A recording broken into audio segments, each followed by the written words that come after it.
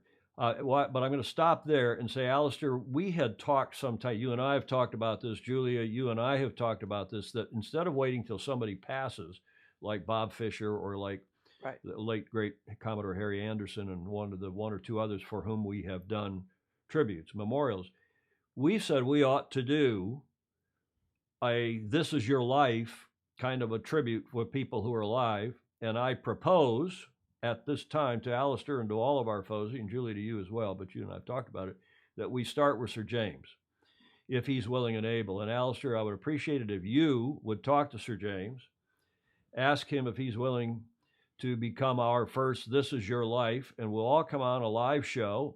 You all can come on by Zoom. We'll have a Zoom cocktail party, but we'll stream it live in our normal way on one of these Tuesdays and Fridays. And you can all give your personal tributes to Jim Hardy, whom I'm sure many of you know. Yeah, I know him from Royal Prince Alfred. And you do as well. And he is Gentleman Jim. He is one of the coolest, nicest, most decent human beings in our sport.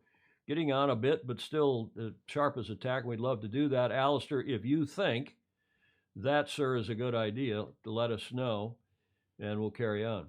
The Wizards of Oz, at least three of them, Rob, Alistair, and Sir James. I carry on here with some more of Alistair's email to us last night, referring to that notorious start line incident in 1970 when Gretel II lost the protest. You may be relieved to know that I and many other Aussies can say, hand on heart, that the protest decision was correct.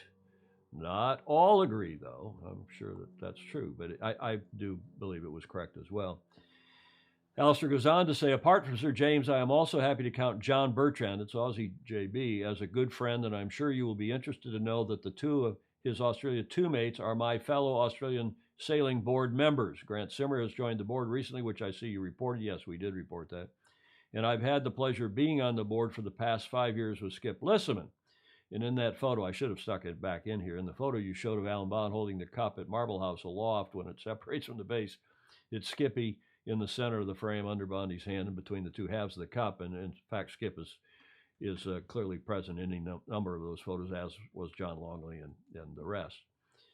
The day we won the America's Cup is certainly every bit as big as you report in your summary, with every Australian knowing what they were doing at the moment Australia 2 crossed the finish line in race 7.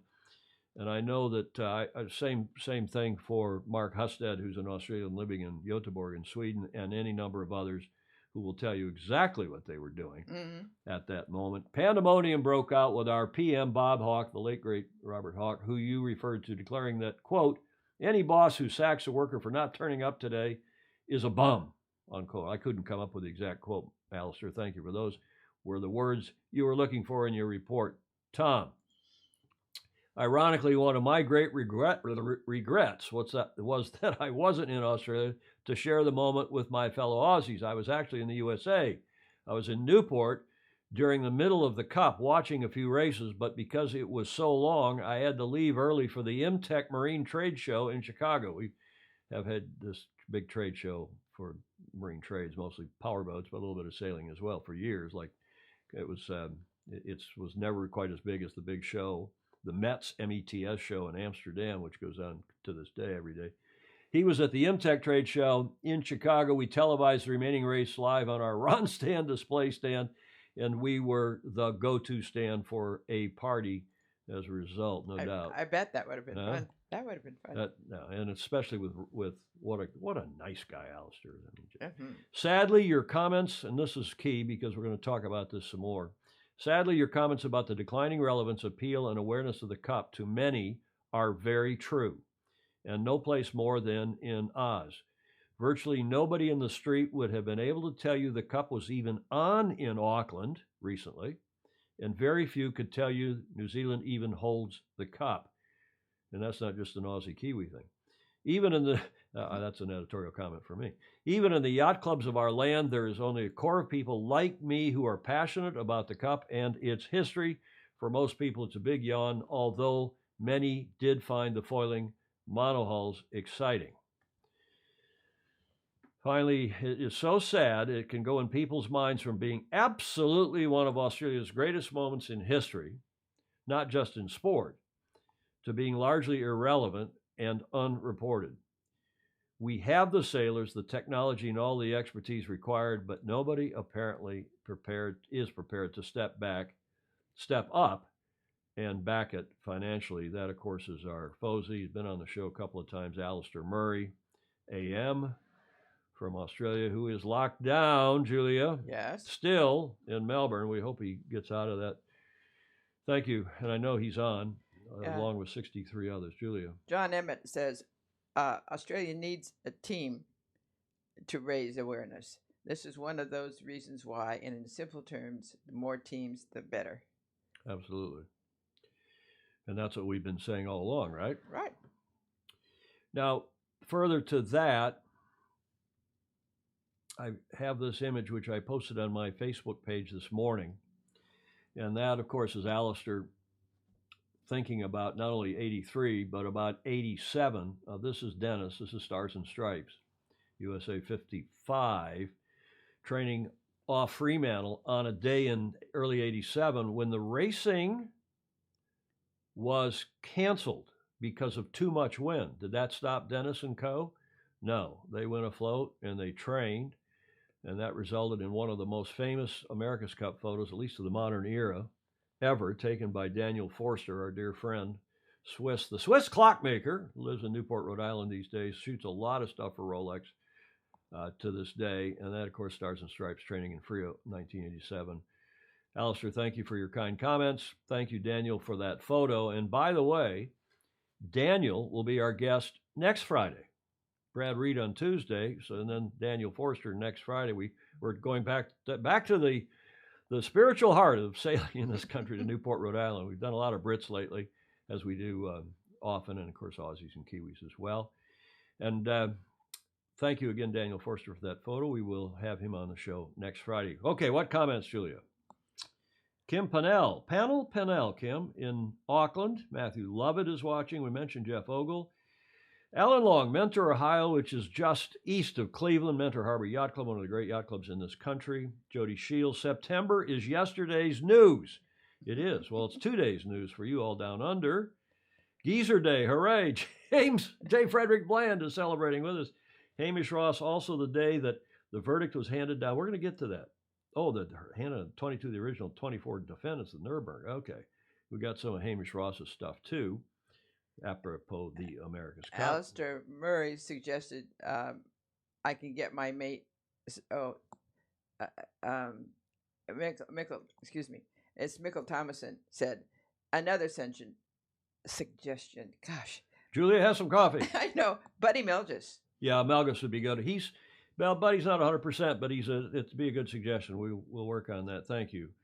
Live feed keeps getting interrupted. Warren Schasser is saying, is that true for others? Is it popping in and out? Are you seeing it on your phone, Julie, or is it steady? Okay, I'm not sure. Anybody else seeing a feed? Keep it clean and enjoy. Best show in town. Thank you all. Sorry that the feed for some of you, apparently. Warren, Tom tells me to reboot when the feed messes up. Yeah, I don't know. Push the live button. Sometimes pushing the live button up and the red live button is what people are saying helps. I'm seeing a steady stream here with no connection problems at all, drop frame 0 and so on. So I hope that is the case for the rest of you. Luca Craig is watching, as is Baton Rouge in Charleston. Excellent idea. I hate retrospectives. Yeah, why not let people hear what people think about them when they're, alive and kicking? Absolutely. Yeah, and Alistair is saying, I'm sure I can get my mate Sir James along for this. This is your life. Great idea. And and if you have any other ideas about people we should be fating, do you see feting or fating? Fating, F-E-T-E, Fetting. Fetting? Well, you went to Stanford. With us simple country boys that went to a pub. Oh. My mother hates it when I say that. Yes, I don't blame her. Accessibility will improve with time. Look at the international moth class and how much that has changed in the last 20 years, Emmett is saying. Fritz Mueller has a good suggestion. He's saying, let's get Charlie Morgan. Charlie Morgan is New York Yacht Club member number 1 and a good friend. Yeah. And I will, Harry Anderson, when he passed away, was member number 2. I think that's a great idea, too. Fate, Hamish Ross says. No, Fate, F-E-T-E. Phone feed works fine, Rob Shernside is saying. iPad is crook. Nothing works to fix. Okay, well, I'm on an iPad, and it seems to be working fine here. I'm watching for the comments. We'll carry on here with John Emmett's report. He sent it just before we went to air. Another report from his hometown in the south of the UK in Weymouth. John Emmett.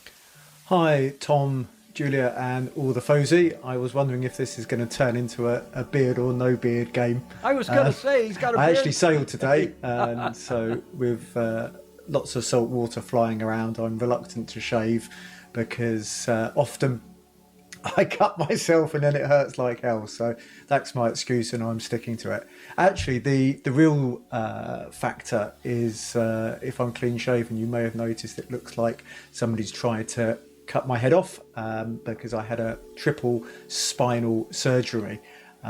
Crikey, getting on for 20 years ago when I was much younger, which is why if you look at my eyes, one is more open than the other. So I had disc problems with C7, C6 and C5, and it's actually when I had that surgery, it was about 7 months out, I actually wrote my first book, which was called Be Your Own Training Coach, because at the time I really couldn't do very much other than sit in front of a computer. So it's funny how these things work out, because Lily actually read that book, and that's what got her to approach me to coach her, and obviously that ended up in a gold medal, not to mention a marriage. But yeah, as a coach, you know, I put a huge emphasis on looking after your core, protecting your spine, backs, shoulders, knees, hips, everything. Because I would hate for the injuries that I've suffered to happen to young athletes. So I do tend to give them quite a hard time, but I promise you that is in their interest. Today was going to talk a little bit about this weekend coming up, which is a qualification event which is going to have the whole Ilka family. So that's the 4, 6 and 7. Unfortunately, the event's been cancelled. So there's not going to be any footage. I had a lovely sail today, and it looks like Sunday's probably going to be another cracking day on the water. But Saturday looks very windy, and people may have noticed on the news we have had a few fuel problems in the UK. It's basically when the government tells us not to do something, we do it. So it's a bit like the toilet paper again. People were told not to go rushing out and buying toilet paper, so of course they all did it. We've had the same situation. Don't panic about the fuel. Everybody goes out and buys fuel, and probably there's 2 or 3 out of the 6 big fuel stations in Weymouth that have absolutely none. So there you go. It's the British, we're meant to keep calm and carry on, but it doesn't seem to be happening that way. So yeah, I can't really talk about this weekend because sadly it's not happened, although probably just going to be doing my club race Sunday morning, so I'm still going to be out on the water. And it got me thinking about the clubs and classes, and one of the best things about our sport is there really is a boat for everyone, whether you're a beginner or an expert. You know, you think about your optimist or your moth, and we see both of them, or whether you're, you know, very small or you're a very large person. There is a dinghy for you, and there is a big boat for you, and the world is your mollusk, as I think Terry Pratchett would have said. But that is why it's so good, that actually it's accommodating the young, the old, the super fit, and people who aren't, people who just are, you know, weekend warriors. And I have friends who really enjoy the 2.4 racing. Some of them are able-bodied, some of them are not able-bodied, and that's a fantastic example of class which it's just all about the racing. So I'm going to try and look at some of the classes we have in the UK that provide really good quality racing, because I'm aware in the UK we probably have more classes than most countries, and I think that's really helped to include everybody. And I see a gradual trend for lighter and faster boats. I mean, indeed, having boats which plane readily is more fun, I think, in my humble opinion, than boats that don't. But there really is a boat for everyone. So I'm going to try and look at some of those classes that perhaps people haven't considered and may like to consider for the future. So hopefully we have a good show, and hopefully there'll be some news coming out about the AC, etc. But personally, I think it's so much above my pay grade, I don't think I can really comment on that stuff. But I guess it just builds the anticipation.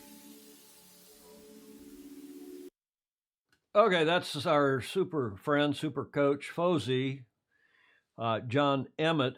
And there's a whole lot to unpack, Julia, with that report. Yes. First of all, forget about I almost had to take notes, but let's see from memory if I can do this. First of all, the music. He's gone from, rock and roll and upbeat stuff, and then we had the classic Moonlight Sonata, Beethoven Sonata number 14, yes, in C sharp. Now, see, J. Frederick Bland and Jonathan Frank will be impressed that I knew that. Not that they care, not that I care.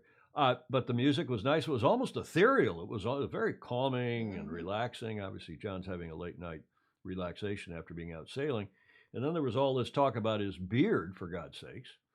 Somebody saying, well, I think he only shaves once a day, or once a week. Once a week, rather. Some of us have to shave twice a day, but that's another issue. Thank you for that terrific report. But let's unpack some more of that. First of all, that gave me an idea that we should get a spine surgeon. We should get an orthopod or a neurosurgeon on here, because so many sailors have back problems. So many have knee problems. And it's from hiking. It's from sitting out hanging your ass over the side of a dinghy since a young age. And we all, before we changed the rules, we all were way too much weight. I did anyway, and wrecked my lower back. And even if you're younger and fit, as presumably John has been, now that cervical C, what do you say, 4, 5, and 6 up here, and I've got big problems with C3 and 4, which I don't know if I'll ever get fixed or not. But when they do that, they normally go in through your throat, which is why he's talking about, this thing. They don't do it through the back; they go in through the front, sometimes both. And then, of course, there's a whole litany of people that have problems with L5, S1, L4, L5 down in your lower back. And there's ways to prevent it. There's ways to deal with it. In fact, I just was texting yesterday, Julia, with a good friend of ours, Tyler Wolk, part of our crew on It's Okay. And Tyler's just yesterday, I guess, had his lower spine done. Did he? He had L5, S1 done. And if that doesn't fix things, then he's going to have to go back in and do L4, L5. And, of course, the guy who did it is the famous Robert Bray, Dr. Robert Bray down in Newport Beach, whose company has been sponsoring Newport Spine and Disc. I can't remember what it's exactly called, but he has been Jimmy Spithill's doctor, fixing Jimmy's elbows, shoulder maybe, elbows. And maybe I can get Dr. Robert Bray to come on and talk about and he's a sailor, his wife's a sailor, member of Balboa Yacht Club, fleet surgeon at Balboa Yacht Club. And maybe we can get Dr. Bray to come on. That'd be a good idea. And you think? And talk about care and the care and maintenance of one's spine. Apropos what John has gone through, and some years ago, I had my L5S1 fixed when I was 20, could barely walk, all the nerve pain and stuff. And then I had my L4, L5 repaired when I was 30. And since then, it's been pretty good. And I'll just say one thing, same thing I told Tyler Woke last night. If and when you have to have that kind of surgery, probably true for any kind of surgery, Julia, but you should don't make the mistake I did after the first one, which was, quien es más macho, I'm going to get it back on my skates and go play hockey and referee and, go sailing within 5 days of the surgery. Don't. Listen to the doc, and more even importantly, listen to the PT, the physical therapist, and do what they tell you to do, which is, in Tyler Wolk's case, don't lift 10 pounds for the next, I don't know how many weeks they told, more than 10 pounds. And then you do the TP, or PT. You might do the TP too. Yeah. And, okay, enough of that. Let's see if we can get Robert Bray. What I was thinking is, who tells young sailors this before they get back problems? Well, exactly. So let's do that.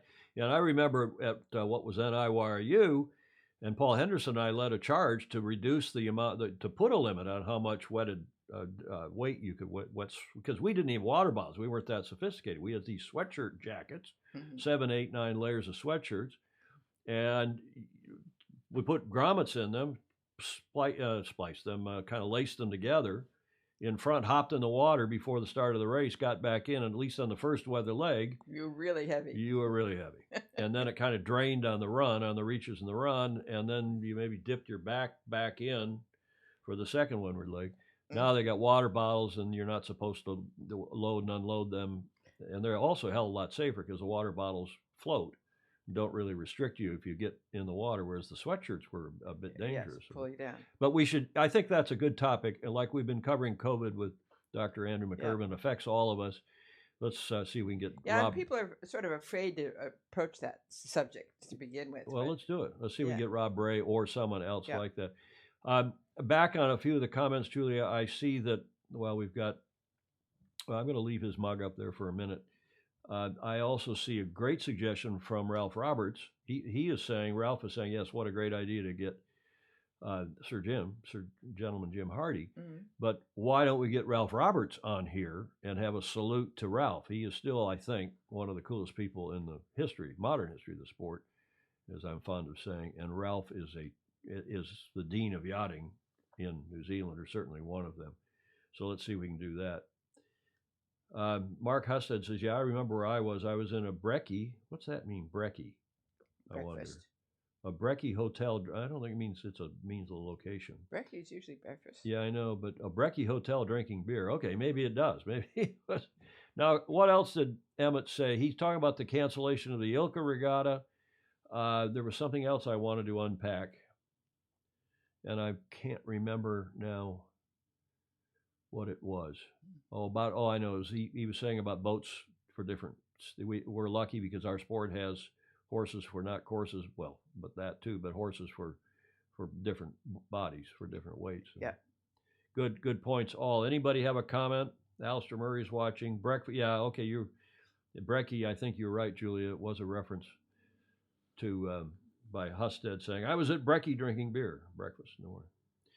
Okay, thanks again very much, John Emmett. We appreciate your reports. There were a lot of thumbs up and a lot of hearts and so on, as usual, for that report. Eric Engstrom has joined us. We mentioned Rob Sternstein, I think. And I looked up how to pronounce Tier de Jong, who actually lives here in California. Does he? Yeah, obviously a Dutch name. Tier de Jong, welcome to you again, sir. And let's carry on here with this day in history. Julia, did you peek during the pre-show, during our tech check? Just a little bit. You better not. What happened on this day in history? They've actually got two. In 1891. That's what I saw, and I know that. Anyway. You did know it. But see, I didn't know if you'd recognize this picture. Indeed. You would. It's my best friend, He Leland is? Stanford Sr. When did he die? He died 20 years before you were born. Never mind. It's Jane that I'm more interested in. His wife. Well, the two of them, as you know, and others will know, I didn't put his name on yet because we'll come to it. There was your second clue, and of course, tell us where that is. That's the Stanford campus. Put your mic up more in front of your mouth, please. There you go. That's the Stanford campus with the Hoover Tower in the background. Named after? Herbert Hoover. President Herbert Hoover and the Hoover Institute, which is there.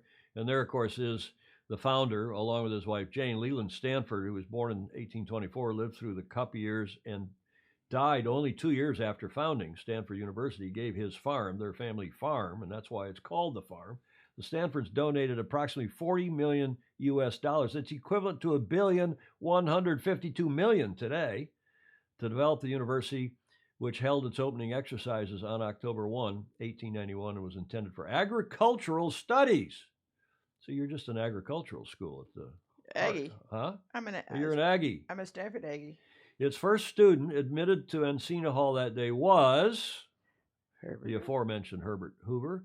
He was the first student who went on to become the 31st U.S. president. The wealth of the Stanford family during that period was estimated to be only 10 million more than what he gave to the school. I mean, that's still a lot of money. What a wonderful thing he did. Of course, that school has led to Silicon Valley, has led to Hewlett-Packard, has led to this whole internet thing. Vincent Cerf was a student there as well. Did you know Vincent Cerf? Mm-mm. Never did, but I know who he is, but I didn't know him. and along with Stanford, it was a big deal. Now, there is a sailing connection, Julia. Okay. Now, there is your seal. Yes. Der Luft der Freiheit weht. Well done. Now, what does that mean? The winds of freedom blow. The winds of freedom blow. Of course, when we didn't rehearse this, but of course, you know that is Croutonic. Why? Luft auf Deutsch. Luft means air. They screwed up. It should have been die Wind. Wind, like W-I-N-D. Wind is actually a German word. Die Wind der Freiheit weht. Weht. Weht. I always try to pronounce it like it's Spanish. Weht. It should be die Wind. The wind of freedom blows. Not der Luft. Luft means air. Lufthansa, airplane, airline. But air flows very freely. The air flows freely. Well, that sounds like somebody passed gas.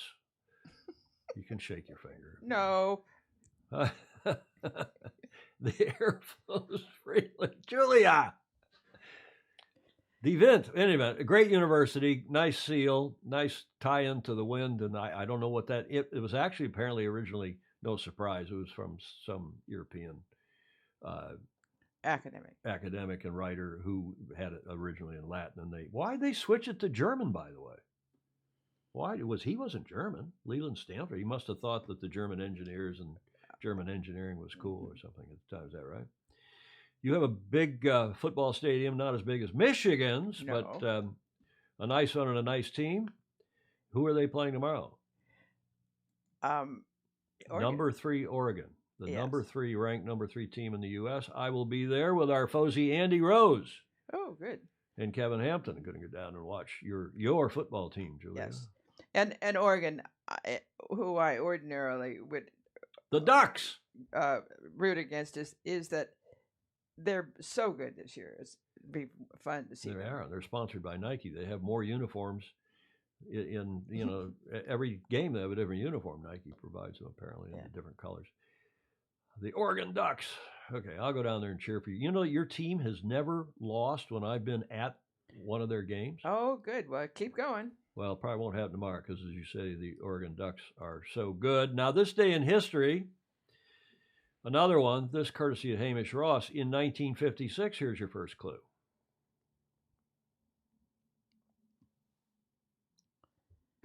Well, somebody was reported to the Supreme Court. That is the Supreme Court. Well done, of the state of New York, not of Washington, D.C. The true Oh. administration of justice is the firmest pillar of good government. That is 60 Center Street, the New York Supreme Court. Now, that's not, as we say all the time, that's not the top court in the state of New York, but this when they started, and way back even before the Revolutionary War, they had courts, and they were called Supreme Courts because in those days they were the Supreme Court. It's the trial court. It's the like the Superior Court or the Circuit Court. It's the trial court. Then there's 2 levels, appellate levels above that, as Hamish Ross and I both know all too well. So on this day in history, those were your clues. Now, do you know who that is? He was one of the best Commodores in New York Yacht Club. I think everybody, I didn't know him. Actually, I'm not sure if that's true. I may have met him. But Commodore Henry Sears, after whom the Sears Cup, which is our national junior championship, was named, he led the charge to get the cup up and running after the war years. Under the leadership of Commodore Henry Sears, the New York Yacht Club took decisive steps in 1956 to restart competition for the America's Cup after the long hiatus caused by World War II and the post-war austerity and reconstruction, particularly in the UK, which up until then had been the only challenger other than, well, a little bit of Canada and a little bit of Ireland. By 1956, the time was then right, but the most pressing issue was the type of yacht to be used. Why was that? Well, it was clear that there could be no return to the J class, which was used in pre-war in the 30, 34, 37 cups. as they had been laid up and mostly scrapped, not all of them, but a lot of them, most of them had been laid up and mostly scrapped for war materiel. Hamish, that should be materiel. This is an excerpt from his Facebook page.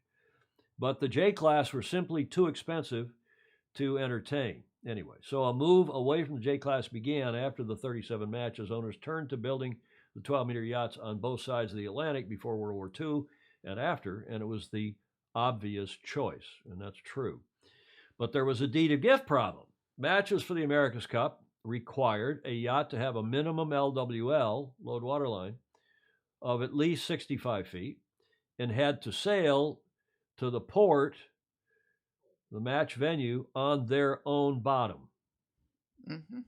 Remember those that? words? Yeah. Necessitating a risky transatlantic voyage, Hamish was talking about. Imagine having sail on your own bottom from Australia.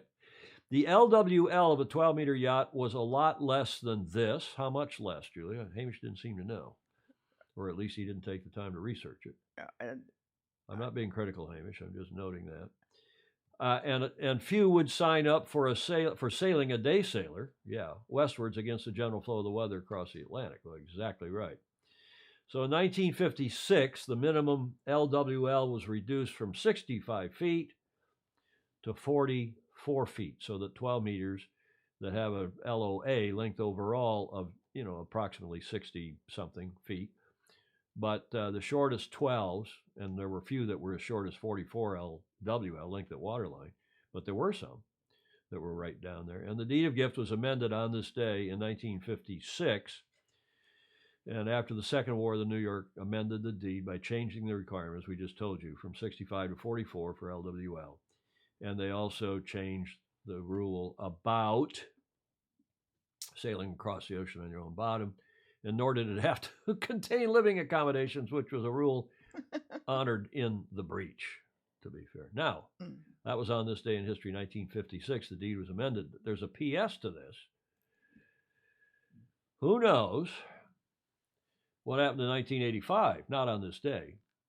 But it's really the only Third Amendment to the deed. The 1887 amendments, which we won't go into now, there are a couple back then.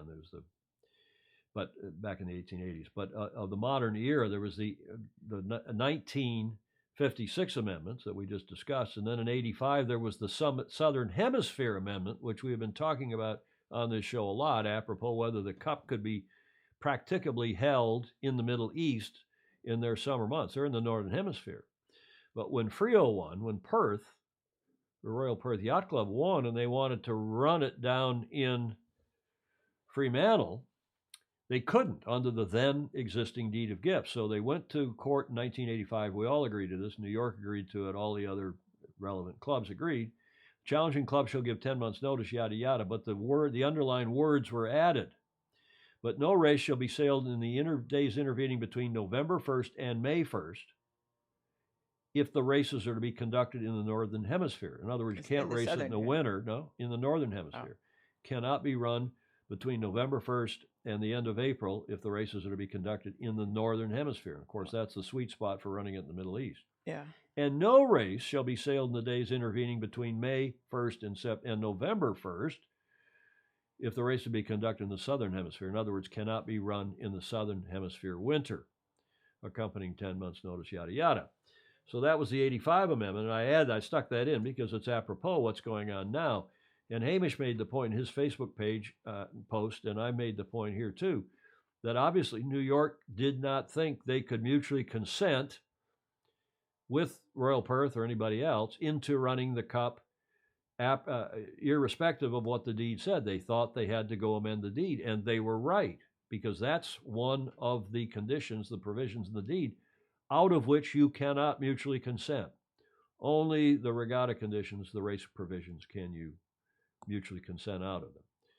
So if you think Royal New Zealand Yacht Squadron or Royal Yacht Squadron, the Challenger of Record, that you can mutually consent to run the races in the Middle East in the Northern Hemisphere winter, you cannot. You have to go get a deed of gift amendment. You cannot mutually. Yes, see? So that's why I bring that up. Now they can try, and of course, if nobody objects, well, that's another issue. But the sweet spot is to run it in January, February, March when it's relatively cool in the Middle East. But to try to do it in April, between April and, no, it's too hot, too bloody hot, and not much wind either. Okay, so that's a little deed history on this day. That had never occurred to me. Okay. That's why the smart people all watch this show, right? Yes. Okay. I learn something every time. Enough patting ourselves on the back. Any comments here? Ralph Roberts, we mentioned, is watching. Patrick Dyer. Who else? Jonathan Frank. Yep, Jonathan's on. He's in Chicago, delayed his flight to L.A. He's the pilot. Imagine sailing Australia to Australia to Newport, Rhode Island. Steve Gruber is saying, yeah, exactly. Mark Husted, did you see what SailGP did with a Skeeta? It's the Skeeter, I think, foiling boat. Well, maybe it is a Skeeter that was supplied by Melbourne. No, I haven't seen that. My mother says, I think the German word fährt, F-A-H-R-T, means go fast. It does. It means go. Yeah. Or go, not maybe fast, but go. And I did see Warren Shasta said my son bought an Oregon Ducks jumper when he was over at the Radial Youth Worlds in 2019. Jumper, of course, being the British word, Julia, for sweater. Pullover sweater. Henry Reese, I'm no poet, Tom, but I find Luft is quite an appropriate word in this context. And of course, Henry speaks German. And certainly better than Wind. Oh, thank you, Henry. Which can also mean Farth in certain contexts. Okay. They're all getting into it now. I saw one other comment. Fritz Mueller, some of you may remember the late, great Dr. Steve Horowitz as a dermatologist. He offered free screenings for skin cancer at many regattas to sailors. That's a good point. We've had Edith Harkin, Peter Harkin's wife, Hungarian wife, who is also a dermatologist. We've had her on the show, but not really, was to talk about Harkin derm, not really to talk about what we should do. And we should probably do that as well. It's a good point. Yep. And remember that we did have at San Diego Yacht Club, I've talked about this before, and maybe they still do it. San Diego, where it's very sunny, 300 days of sun a year, and they're out sailing around. And this melanoma, skin cancer, is endemic in the sailing community, or it was. People are now slip, slop. What's the Australian thing, Julia? Slip, slap, slop. Slip, slop, slap. Slip on a shirt, slap on a hat, and slap on some sunscreen. Yeah. Is that right? You all Aussies that are watching, you know that better than I. But maybe we should get us a dermatologist on too. But let's get the back doctor on. Somebody else agreed with me and thought that saying Luft, Julia, sounded like passing gas. I didn't say passing gas, Julia. No, you didn't. I just said it sounds like somebody who's a bit windy. It has more height to it. Height. Luft. You're just saying that because it's Stanford. You wouldn't say that if that was the Michigan. Well, I might. I don't even know what Michigan's is. I know what the state of Michigan's is, but let's not go there. Let's carry on with show number 458. We're about 3/4 of an hour, a little more in than that. Here's some news further to our show. On Tuesday, Billy Besson, we told you was out, has been replaced by Quentin Delapierre. He's in now as the helm, as the skipper on the French Sail GP team. And there they are. On the left is the relieved, the excused from further participation, as New York Yacht Club would say, skipper Billy Besson, replaced by Quentin Delapierre. On Monday, as we told you on Tuesday, they announced that the team announced, Bruno Dubois said that they had replaced Billy with Quentin. The decision was taken after the Saint-Tropez Grand Prix, in which the French finished last at their own event. It was not a good look. And Bruno Dubois explained the change to tip and shaft and the issue that just came out today. And we tell you about tip and shaft. Well, it's a great free newsletter, comes out on Fridays. When and why did you make this decision? He was asked. That is Bruno Dubois. It is a decision which was taken after Saint-Tropez. Billy has always said he wanted to be judged on his results. We finished almost last in 2019, 5th out of 6. In 2020, we only did one event in Sydney. We finished last. And here at the French event, we are last. Even though we had progressed and got 2 podiums, we still had bad results in Aarhus, in Toronto, and then in Saint-Tropez. We cannot accept having a French team like that. Again, this is the team manager, Bruno, the very, very fine sailor and good guy, Bruno Dubois. Billy is a very good racer. I am not questioning that at all, but when you are not getting the results you want in sport, it's often the captain that you have to change. I know it's tough, but people were warned at the start of the season that on Sail GP we can make quick, unilateral decisions. Everyone knows that. Professional sports, eh, Julia? Yes, and that's one reason that they're having some success and people enjoy doing it. There's not so much discussion about. That's right. But if they fire the coach or fire the quarterback here on one of our professional teams or on a rugby team, it's big news, and it looks like it is too in Sail GP. Now, Billy had a reaction. Billy Besson was also interviewed by Tip and Shaft. And he spoke of being dropped. He said, quote, Bruno called me after the weekend in Saint-Tropez to tell me that I was fired. I asked him the reasons, and I didn't have a lot of answers. I then asked Russell Coots to have a meeting to clarify the situation. I told him that if I was judged like that on my sports performance, it should be the same for everyone else, that I am not the only one to suffer from it. I did not feel this was coming at all. It was a big surprise. There is always pressure on this circuit. And so before Saint-Tropez, I didn't feel there was any more than usual. I saw no warning signs. As for the sporting results, we are certainly last overall, but we also made 2 podiums, and the other 2 teams to have made 2 podiums this season are the Spaniards and the Brits. It's a disappointment, but I will live with it. I guess he has no choice. I have had other hard knocks, but as a boxer would say, the one who wins is the one who manages to deal with the most punches. That's interesting. Okay. Well, I thought it was nice, and I think it's important. I mean, this show talks about news, views, and notables, right, Julia? Right.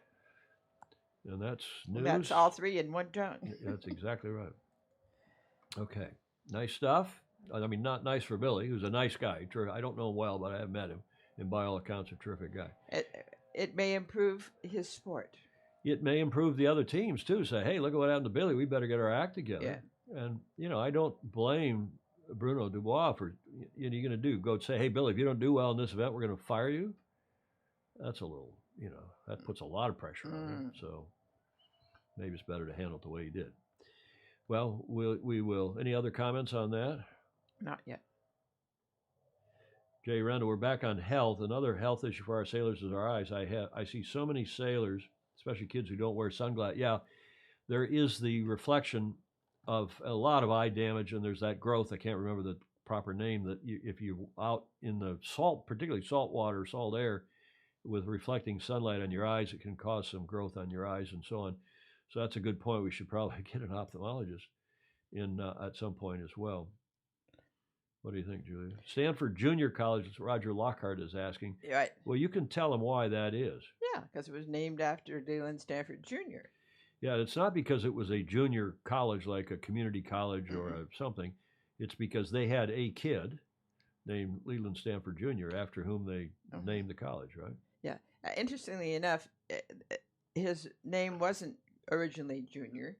When he was a teenager, he petitioned the court to give him that name, and then told his father that he was doing it because he says, I really want to be Junior. Nice. See, I'm a junior, and I really would rather not be, not because I have anything against my dad. Yeah. But I grew up being called Tommy and Tom Jr. and Junior and yeah. And late for dinner and yes. A few other things. No, I don't. It's been fine. Although I will say it has caused some resentment among some of my other siblings, particularly my brothers. Oh, you're Tom Jr. You get the extra. So the junior thing is, I don't think it happens very often now, although you see a lot of college football players with, on their back, they'll have their name, and if they are a junior, it'll say Ehman Jr., or as if they're very proud of that fact. Yeah. So, okay, good. To each his own. David James is saying there's a very cool museum on campus containing Leland Jr.'s collection of curios. Was he a bright boy? Yes, but he died when he was 16, so you know that. 16? J. Frederick Bland is saying Stanford has a lot of gas baggers. Me among them. Well, at Michigan, we have a lot of carpetbaggers. Talbot Wilson, I tuned in for the passing gas. Okay, you all are getting carried. That's going to be the drinking thing today. Now, if somebody says gas again, or wind, or air, or passing thereof, it will be. Who else? Here's a lot of great comments. Yeah, John Evans, we're lucky in sailing that professional life is much longer than many sports, and that's true. Mark? That's true, and that's nice, but it's also perhaps changing.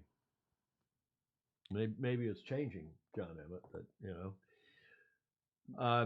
Bauman's knees. Mark hey, here's Nicolo Porzio. Welcome, Nicolo. Nicolo was the head of the Valencia bid for the America's Cup. He has promised to come on the show when he can. He's still under an NDA, and as this thing sorts out, not that he thinks there's any chance that it's going to happen in Spain, let alone Valencia. But Nicolo's on. He said, learn that he's talking obviously about how hot it is in the Middle East. He learned that by spending 3 months in RAK. Now, do you know what RAK is? Yes. And It's one of the Emirates. And Riyadh. Ras Al Khaimah. Ras Al Khaimah. Ras Al Khaimah. And RAK was where Ernesto Bertorelli, when we were having the tussle in 2010, he wanted to hold the cup in RAK because he had a friend, and Swiss friend, who was the kind of the major domo for the emir, the shake and bake that ran the place. And he, I think, thought that he could cause all sorts of problems for us, and he'd get all sorts of benefits if he ran it in RAK plus some money, probably from that emirate. It's one of the UAE, Ras Al Khaimah. And what was Nicolo Porzio doing there? Well, he was on the team that was the front. He was helping set up the venue. He worked for AC-33, and that's why he was in RAK for a while. The team actually trained there for a while, too. Henry Reese is correcting my mother, Janice F. Davis, not quite fart. F-A-H-R-T can be used in different contexts regarding driving.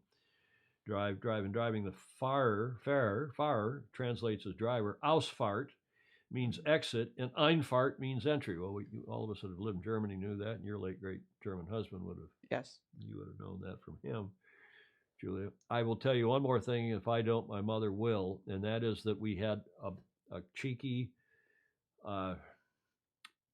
junior sailor who went off to Dartmouth, became a lawyer. He went to Dartmouth, and when he came back, he named it, and he obviously studied some German somewhere, but presumably at Dartmouth, and he named his boat Fart, F-A-H-R-T, like go fast, go.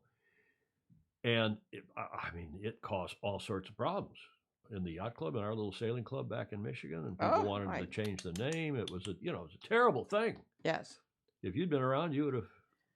No, I wouldn't have. Waved your finger at him. Shall we carry on here? We're talking about farting and gas. Now, here is a cool event. This is, of course, we told you about on Monday, the start of the mini Transat.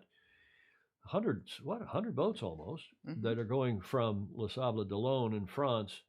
And there are the leaders, at least, are around the corner, the northwest corner of Spain. They're headed down to Santa Cruz de la Palma, down to the Canaries, where they'll have a week break.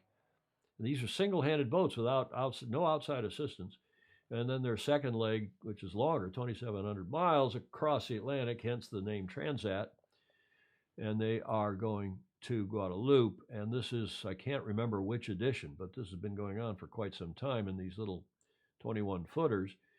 And we have a video for you from yesterday afternoon. They haven't published today, but it's still interesting nonetheless, courtesy of World on Water. This Thursday afternoon, whilst the front runners have negotiated Cape Finisterre and are now powering along in the trade wind, the bulk of the mini Transat Eurochef fleet is continuing to make headway in relative slow-mo, bound for the northwest tip of Spain. The light breeze, combined with heavy seas, is hampering their progress, as the skippers keep on top of their trimming whilst remaining focused on the steering, to make as much southing as they can as quickly as possible. It's a sizable challenge, however, as a low-pressure system is festering in this area, and is set to generate boisterous conditions in the Bay of Biscay over the course of Saturday. As a result, the skippers will be better off if they've got the Iberian headland in their wake.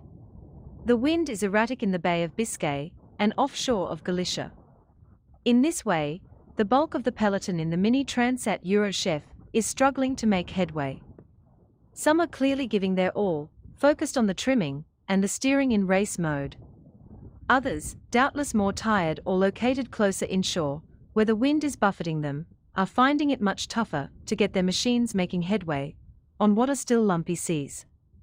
As a result, the fleet is now strewn across more than 190 miles, and the deficits between the first and last boats look set to grow between now and the finish in the Canaries.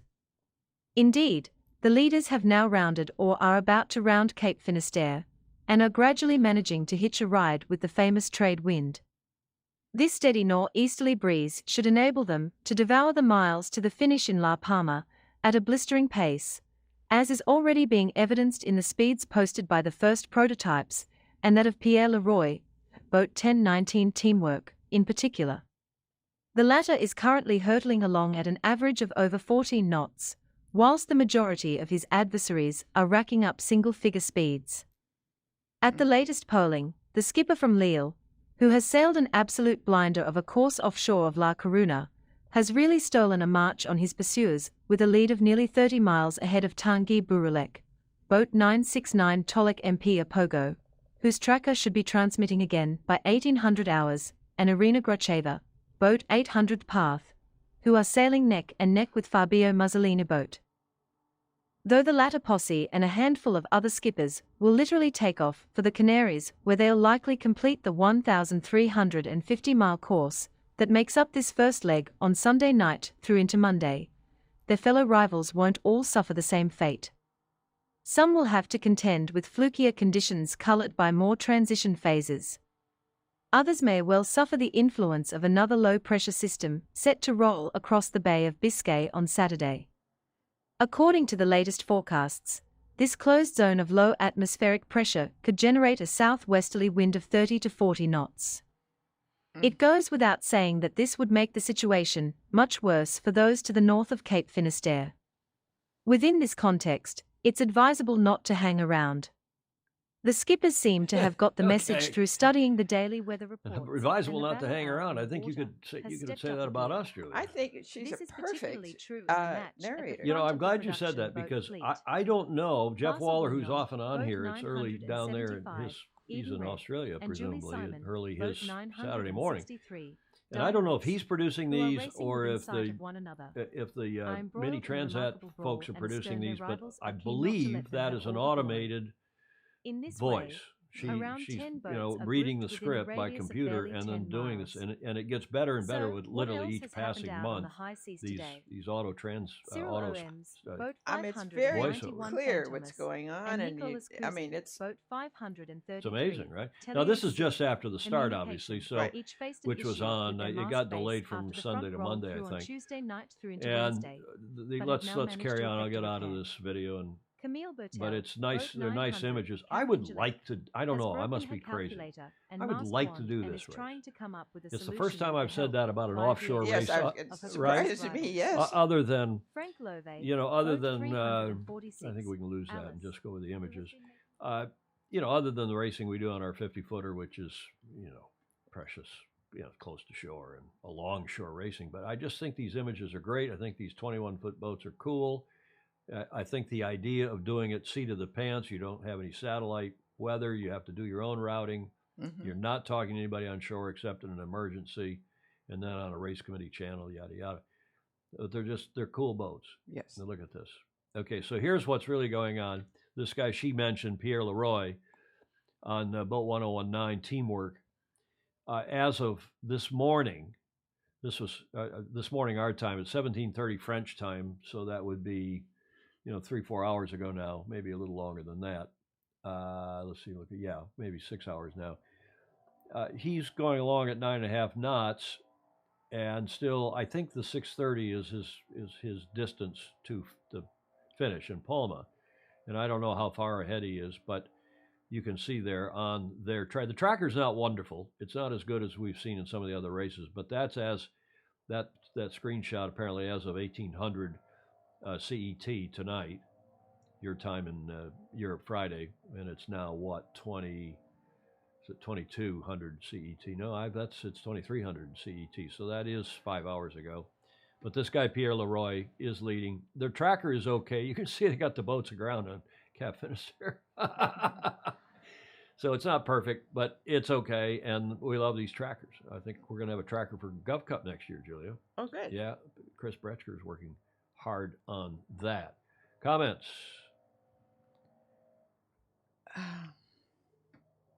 They're still talking about gas and farts, and what a bunch of croutons.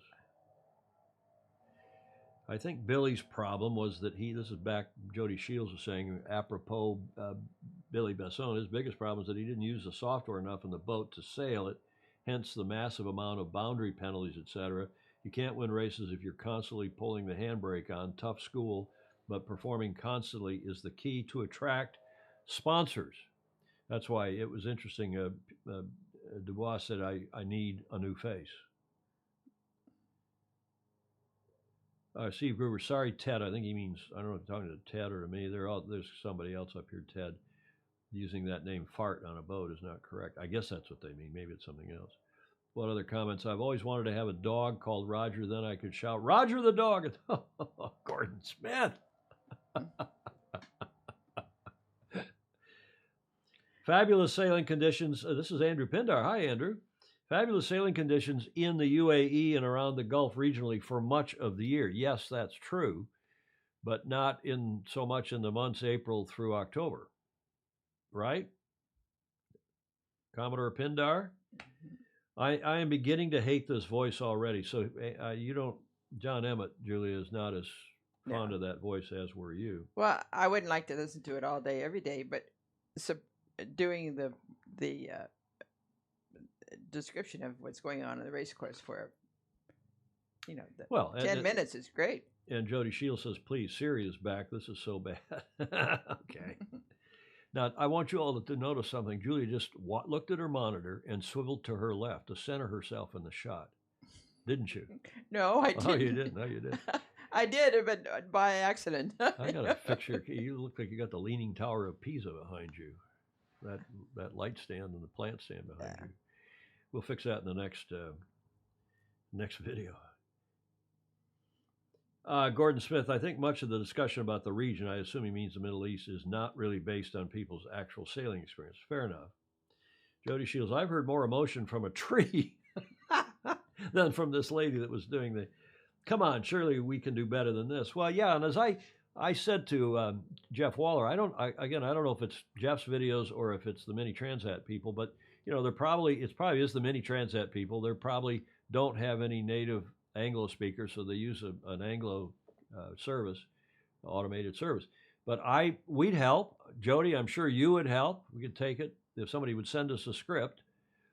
But maybe that's not. Maybe they're taking the French, and then it's auto translating into English with a speaker. I wonder if it's that sophisticated. Would any of you know? Yeah, that would be if that's fabulous, possible. If they can listen to a French, I don't think so. I think that it's a. One can do that on a handheld goodie. Talk and have it come out, but that's not very good though. Not yet. J. Frederick Bland, these boats look like corks or SS lifeboats. Yeah, a little bit. These boats really are very small. Yes, they are. That's part of the thing that attracts me to it. I think my poor old back might be able to handle them. Bring back Jody Shields and Jordan Spencer. Almost all is forgiven. Andrew Pindar is saying. Yeah, Jody would be great doing this kind of commentary for anything. If you need a good you're going to need a good play-by-play or color commentator. Jody's your man. We don't say that just because he's on here and he's a FOSI. 10-foot boat from the U.S. to Europe a few decades ago. Jay Rendell. Yeah, that is true too, but that's way too small. Jay Rendell, a sailor from White Bear Lakes up Minnesota, sailed his 10-foot boat from the U.S. to Europe. Yeah, okay. And people have swum from here, Henry Reese, but for a computer voice, it's pretty good. Yeah. And better than some French commentary in English. Well, maybe. I wouldn't, if somebody's, we all excuse people who's are ESL or, God forbid, my terrible pronunciation of non-English, or say even some English. Nicolo says, Chairman, would expect you to correct La Coruña pronunciation, considering the years in Spain. Well, true. but Nicolo, who is also trilingual at least, he speaks Spanish fluently, Italian fluently, English more or less fluently. So, yeah, and C. Gordon Smith says, yes, but French people speaking English actually sounds good. I agree. That doesn't bother me. Yeah. Tom, have you been smoking a green cigarette? Surely you're not happy with. Okay, now they're back on to me about that. And at least Nicolo, he calls me chairman. He and the only two people left in the world, three people left in the world that call me chairman are Magnus and Nicolo, and people from old people like you, Nicolo, who are from the old days in the America's Cup when that was well, Mirko does too. That's true. And Jane Eagleson. Yeah. What other? Bunch of comments. Too many comments to mention here. I'm heading, Andrew, Monica Diaz. Mark replied to Andrew. I'm heading to Dubai next Friday for a couple of weeks. If anyone wants to join me and see for themselves, you can come to the Icomia World. What is that? Icomia World Marinas Conference whilst there. That's Andrew Pindar saying this. Hosted by the very real wonderful Shirley Robertson. Okay, that's cool. That is good. And Husted asking, well, are you paying? Okay, let's show, and there's my new favorite name, Tierd. Speaking of other languages, sorry, I hope I went on for the pronunciation. Tierd de Jong, who, as I said, lives here in California. Okay, 52 Super Series is going on. They didn't have any wind today, so there's no video from today, but, well, there's a video from today, but not of much racing.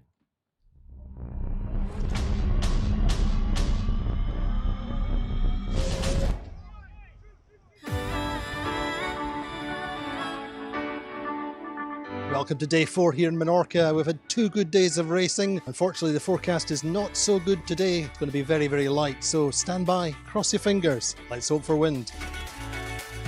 It's looking hard to race today because the forecast is not very consistent and not very optimistic. There are 2 models that are very pessimistic with no racing basically all day and some rain cloud coming over Menorca and potentially some little thunderstorm. So I think Maria is doing the right thing to take us all the boats out and see if anything develops and try to find a 1-hour window to set the race. Oh, it's a good time. Can't complain. Yeah, really enjoying sailing and being involved in the Super Series. Going in the right direction, up and down, lots to improve on, learning lots as we go along, yeah. Still getting the boat around the course is a little bit of a challenge for us, but once we can get that dialed in, should be able to hang in there a little bit more.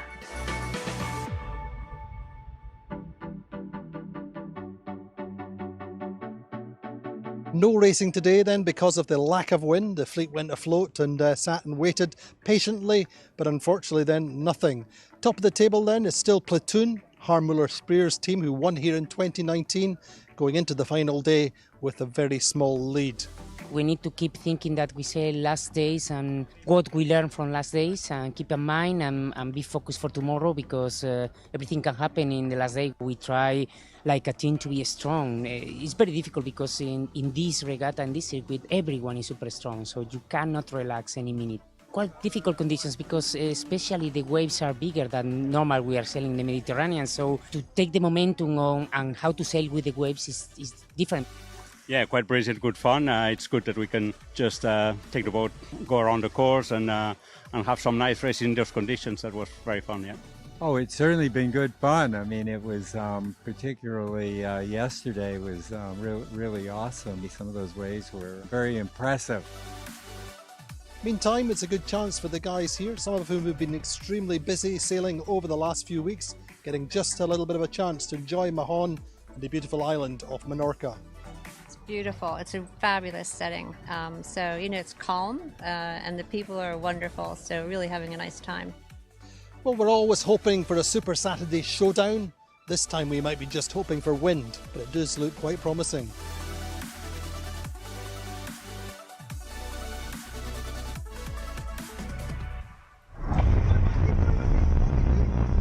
Super Saturday Showdown. Hopefully they have some wins tomorrow, Saturday, for the last day of the Super Series. I think they have one more. Interesting. Onboard audio. Hopefully they get some racing in tomorrow. And I think they have one more series after this. The aforementioned Platoon is leading the German team. but not by much. Only 2 points clear of Allegre, and then Quantum that started out, Terry Hutchinson, Doug DeVos and co. Started out with an 11th, and then they've come better here, 4-4-2-2 in recent races. So we'll see how that all sorts out. Tomorrow we'll have the results for you, of course, on Tuesday at the Super Series, the Super 52 Series. Finn North Americans are also underway. J. Frederick Bland is saying. RegattaNetwork.com. Okay, thanks for that. Andrew Pindar, okay, my heart bleeds. I'll get the steak and beers. Okay, they're still talking. Plateau. Did I say plateau? I meant platoon. Monica Diaz, didn't I? Did somebody else say? I said platoon, didn't I? If I didn't, I certainly meant platoon. I heard platoon, but I might have been wanting to hear platoon. Okay, sorry if I did. But Monica Diaz, thank you. Is Monica there? She had some other comments, and of course she lives in Spain. And I mean, I don't know if you've been to Menorca. I haven't. I mean, it's look at the beautiful images and sailed past it, but I haven't been there. Yeah. Oh gosh, I'm surprised that Nicolo's not down there. Jody Shields, real humans talking. This is crazy. What has the world become? Well, Jody, we got to fix that. Julia, we got to fix that. Okay. Okay, is right. Let's get to a Bravo Zulu now. This for a video I've been holding for not since forever, but for a while. Remember the L30 class? Yes. That was going to be used, we thought, by World Sailing for the double-handed mixed-gender offshore keelboat, DIMCO, whatever we called it, for the Olympics 2024, if that happened. Of course, it's now not happening. But the class is continuing to go from to strengthen, and they've just had a good European regatta. It was back in late July, and I have the video now, and then we'll talk a little bit about what the L30 is going to be doing here in the U.S. in the coming months. Have a look.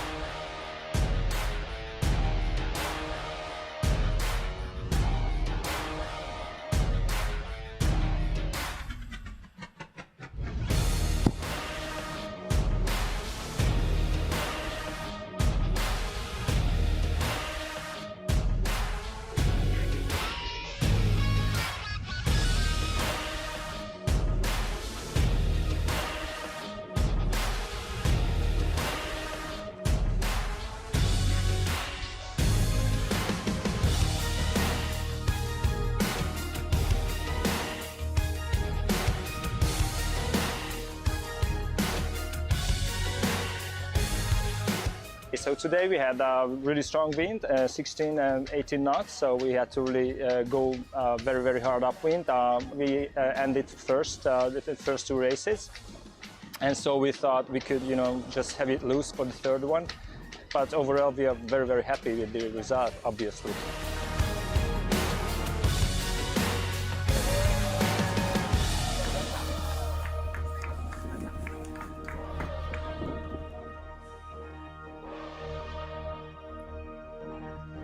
Okay, that was their Europeans. I think it was in late July, and that video courtesy of the L30 class and Icarus Sports that does a nice job in a lot of different venues. FOSI, Rodion Luka from Ukraine, whom we've not yet had on the show, but we will. And he texted today to say that we will present the new class and the One Design Charter Fleet program for 2022 at the Annapolis Boat Show, which will take place here in a couple of weeks in Annapolis, Maryland, the In the Water Show, October 14th through the 18th. The first regatta where the fleet will attend is what's now called, used to be called Key West Race Week, is now being called the Southernmost Regatta in Key West, which is out there at the end of the Florida Keys. Fabulous place. Mm-hmm. And then the Bacardi Cup in March in Miami, and then the Charleston Sailing Week in April in Charleston, there where Baton Rouge is, and the other nude series events. And that, I didn't mean for that black background. That's at the end of the video where I put that screen grab. So Rodion Luka, thank you for that. Thank you for that video. The class is coming strong, it looks like. I hope they're doing well. That nice regatta at the end of July on one of my favorite lakes, Lake Balaton in Hungary. Okay, we get the America's Cup. I know you all like to talk about the America's Cup. So some of you, I'm sure, get sick of it. But here's your AC 37 Cup date for the 1st of October. We're now 2 weeks late for a venue announcement, and I've already, I think, won my bet with Magnus, who said it would be coming in a matter of days after the deadline of the 17th was passed. And I'm sitting on my mic cable, or my earbud cable again, Julie, excuse me. But I don't see it happening anytime soon. And again, it's very hard, as Niccolo, who's on here, will tell you, if you don't have a protocol, if you don't know what the format of the regatta is, what the rules are, at least the main structure. And where it is. Well, but it's hard for a venue to start to bid for it if you don't know what the format and details of the event are. The team's going to be here for a month or 2 months. Now, I'm sure they've told them in the bidding process, that is Grant Dalton and Jim Ratcliffe, well, here's Sir Keith Mills, who's doing their bidding, so to speak. He's probably told them. But again, until the protocol is there, it's very hard to really come up. That's the first thing they should have done. I think they made a mistake with that. But here's your cup update. Cup date, as I call it. The postponement signal, the AP flag, is still displayed at the RNZ, and I don't see it coming down anytime soon. In fact, several of you reading between the lines in Europe have suggested that they have given the Irish another 6 months. That is Cork and the governments and the regional, local, and the central government, another 6 months to come up with their bid. And that may be seen by some as a sign of desperation. It may be maybe not true at all. I still think it's headed back for Auckland. I think all this other stuff is just to get, I think it was earned, they were doing it in sincerity. But with Cork coming up short, with Valencia coming up, having pulled out now, and with Barcelona being, I'm sorry, folks, Barcelona is not going to happen anywhere probably else in Spain. Now, maybe they've got some other little thing, another venue that quietly has expressed some interest. Bahrain, Abu Dhabi, who knows? Oman, Qatar, I don't know. We'll see. But the Middle East has got problems, obviously. But they also have money. And they could make quick decisions there. So that's what I know about the venue. Really, nothing has changed. I still think they will get their act together in Auckland sooner or later. But suffice to say, the AP flag is still displayed at the RNZ, the Royal New Zealand Yacht Squadron. I don't know for sure, but one hears. I'm told that Grant Dalton is on the road again. Tra-la-la, on the road again. We said that on Tuesday's show, tra-la-la.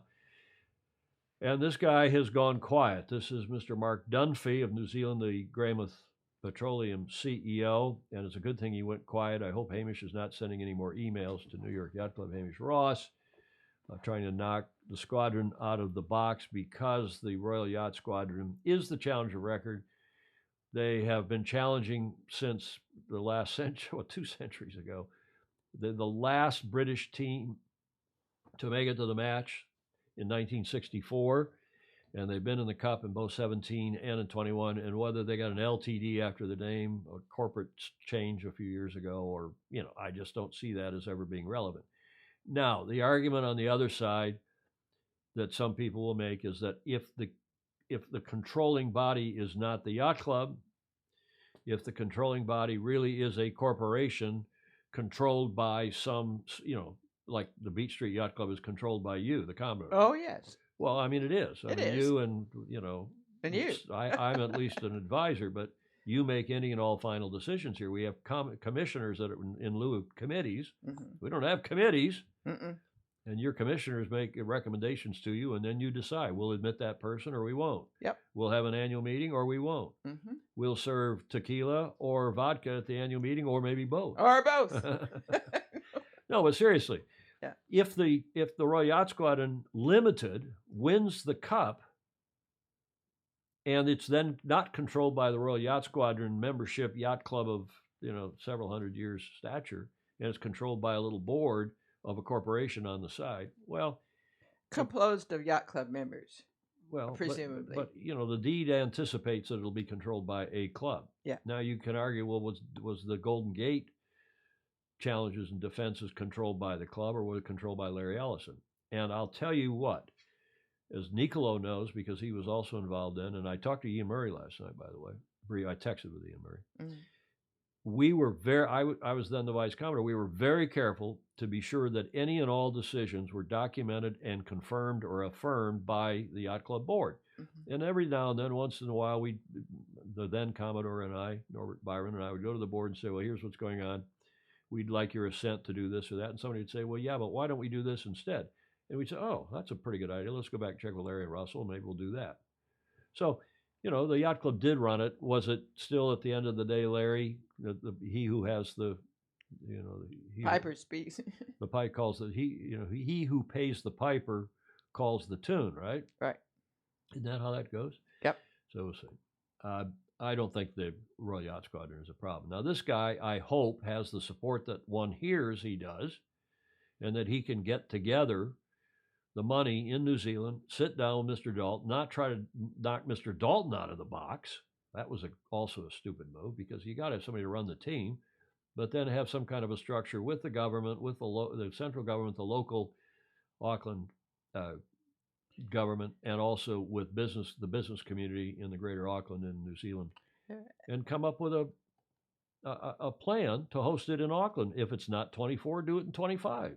And split the duties so that one person isn't doing 2 or 3. Well, that's exactly right. That's the problem that some of us, I've been asserting, and others of our FOSI have been asserting, that Mr. Dalton should not be the chief cook and bottle washer for both the team and the event, and in effect controlling the club. They're still talking about virtual voices.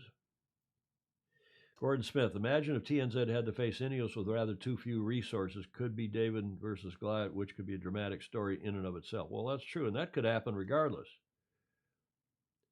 Well, we're talking about stinky hands. Fishing. Hamish, Mark Husted is saying, come on, Hamish, trying to dog Hamish. Hamish says he'll come on the show. We'll see if we can get him on the show. Sooner or later, he'll come on when he can talk. Graham Sweeney is saying, and I don't disagree with him, the AC is a Foster Cluck. Probably a Foster Cluck of magnificent proportions at this point. Hopefully it is going to get sorted out. It always seems to get solved. Well, it is, and that's why I'm not as concerned as Magnus is about the future of the Cup. And let's go ahead, Julia. Now, I just was saying that I was amused and thought it ironic that as much as I love Magnus, he started his Let's Get Modern and his post today with wrestling, which is about the oldest spectator sport in the world. Well, I thought you were talking about prostitution, but that's not a spectator sport. Hopefully not. No. Remember what Ted Turner said about watching sailing as a spectator or on TV? I forgot. Is anybody else on here? You know that the delay between us saying and when it comes through at the other end now is only about 6 or 7 seconds. It's way less than it used to be. Oh, good.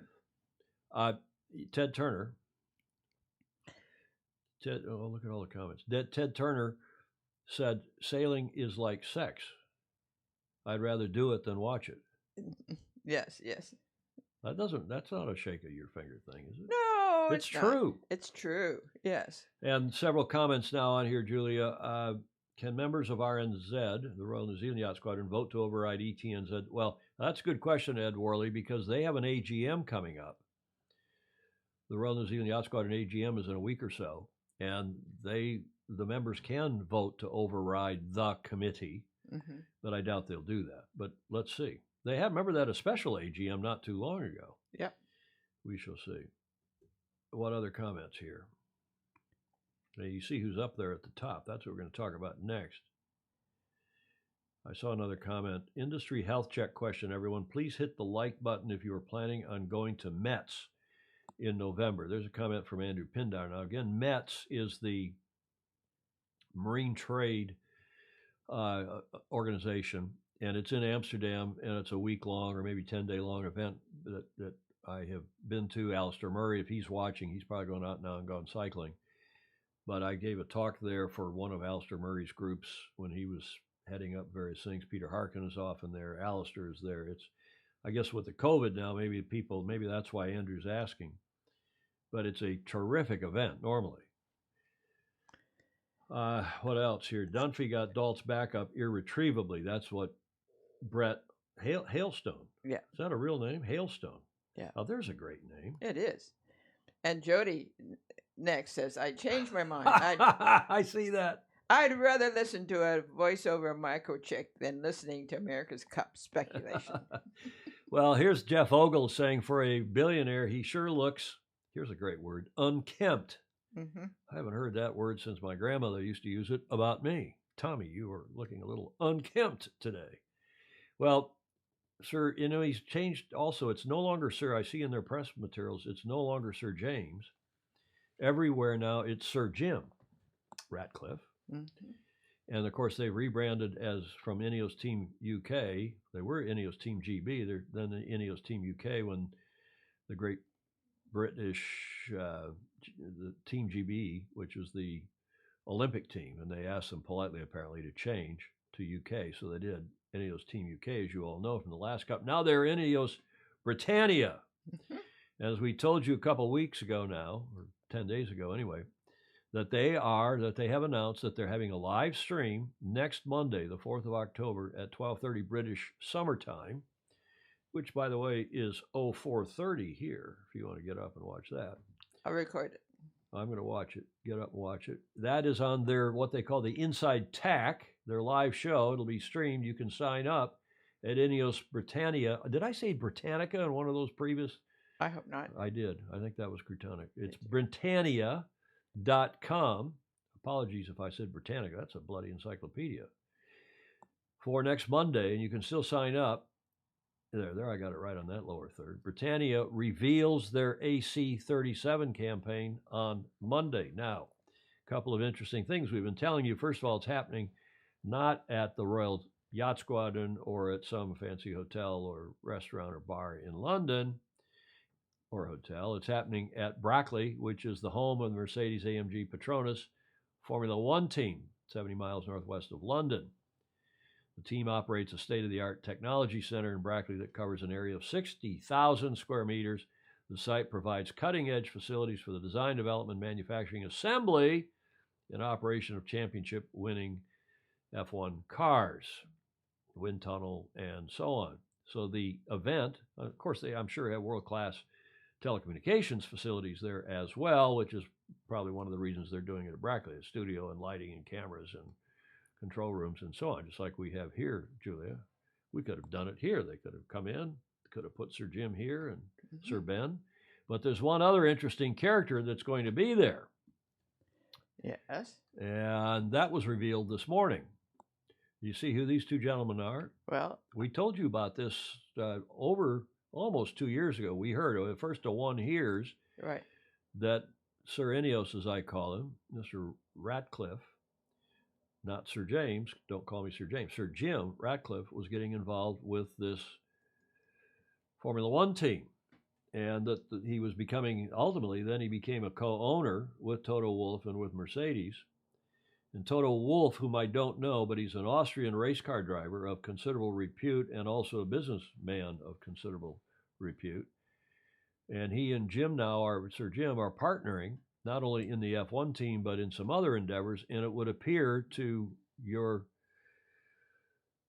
truly that they're partnering in the America's Cup. Now, who's Toto Wolff? As I said, he's an Austrian race car driver who since 2014 has been the head of the Mercedes F1 team, the team principal. And in that period, Mercedes has won 107 of 153 F1 races under Wolff's leadership. Wow. The team has taken 113 of 153 possible pole positions. That means first on the grid during the qualifying day. 72 front row lockouts. So you know what a front row lockout is? Yep. That means each team has two cars. Most teams, they have two cars. And a lockout is when you have your two cars on the front two pole position, when you've qualified first and second, which is strategically is interesting. And that's allowed. Well, yeah, it's allowed for sure. Yeah. I mean, it's whoever qualifies. And supposedly the team two cars can't operate in tandem. They can't help each other out. They can't try to block people. which is when as I was going into F1, I thought that was part of the strategy. I thought it was like a sailboat team race. You could, sail somebody off the track or, sail somebody off the. You can't do that. Supposedly, the so-called team orders are verboten, to use the German word. But they have a winning percentage since Toto Wolff joined Mercedes in 2013. The team has achieved a winning percentage of 64% following the end of 2020 F1 season. Wolff signed a new deal with Mercedes, which would see him stay on as team principal and CEO for another 3 years. As of 2020, Toto Wolff's net worth is estimated to be nearly three-quarters of a billion Swiss francs. So the guy's, not just a piker. And P.S., Wolff speaks fluent German, English, French, Italian, and Polish. As one or two of his parents were Polish, are Polish. He has 2 children from a previous marriage. Now, this guy's the real deal, but guess what? He's now fronting, along with Jim Ratcliffe, at this event on Monday. The Inside Tack Show returns live from it's a show they've been doing. They call it Inside Tack. It's coming live from the Mercedes-AMG Petronas F1 HQ, as we've been telling you, on Monday, the 4th of October at 12:30 British summertime. And Ben Ainsley and special guests, including Sir Jim and Toto Wolff, will be revealing our core team that will be leading our 37th America's Cup Challenge. Well, that underscores that the object is to win, and they have winners at the helm and winners, Exactly, on shore. I tell you what, they're going to be impressive. They're going to be impressive. What comments here do we have, Julia? Gordon Smith, Toto also has a shareholding in Aston Martin sports cars and F1. Yes, he's got shareholding in several other big events. His wife's a race car. His second wife now is a race car driver. Is she? Yeah. And he also, as Gordon Smith is saying, owns the third of Mercedes F1, as does Ineos, as does Mr. Ineos. I'm sure a lot of 810 is a blue. Yeah. It's funny, you can call someone unkempt, but I've never heard anyone referred to as kempt. Mm-hmm. Julia, you're kempt. Oh, yes. Or are you just kept? I would that were true. Yeah, it would be nice if we were all kept. Okay, so Ineos, Monday, Sir Ben, Sir Jim, and Mr. Wolff will reveal the AC37 core team for the newly branded Ineos Britannia.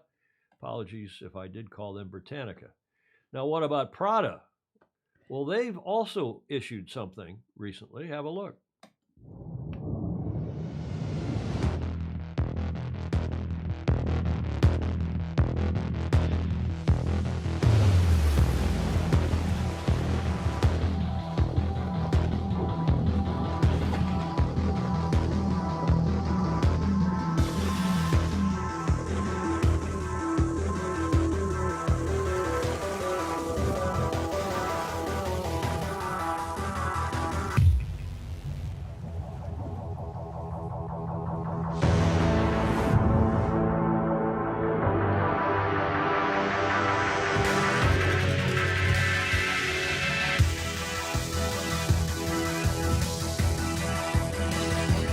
Luna Rossa Ocean, the new fragrance by Prada.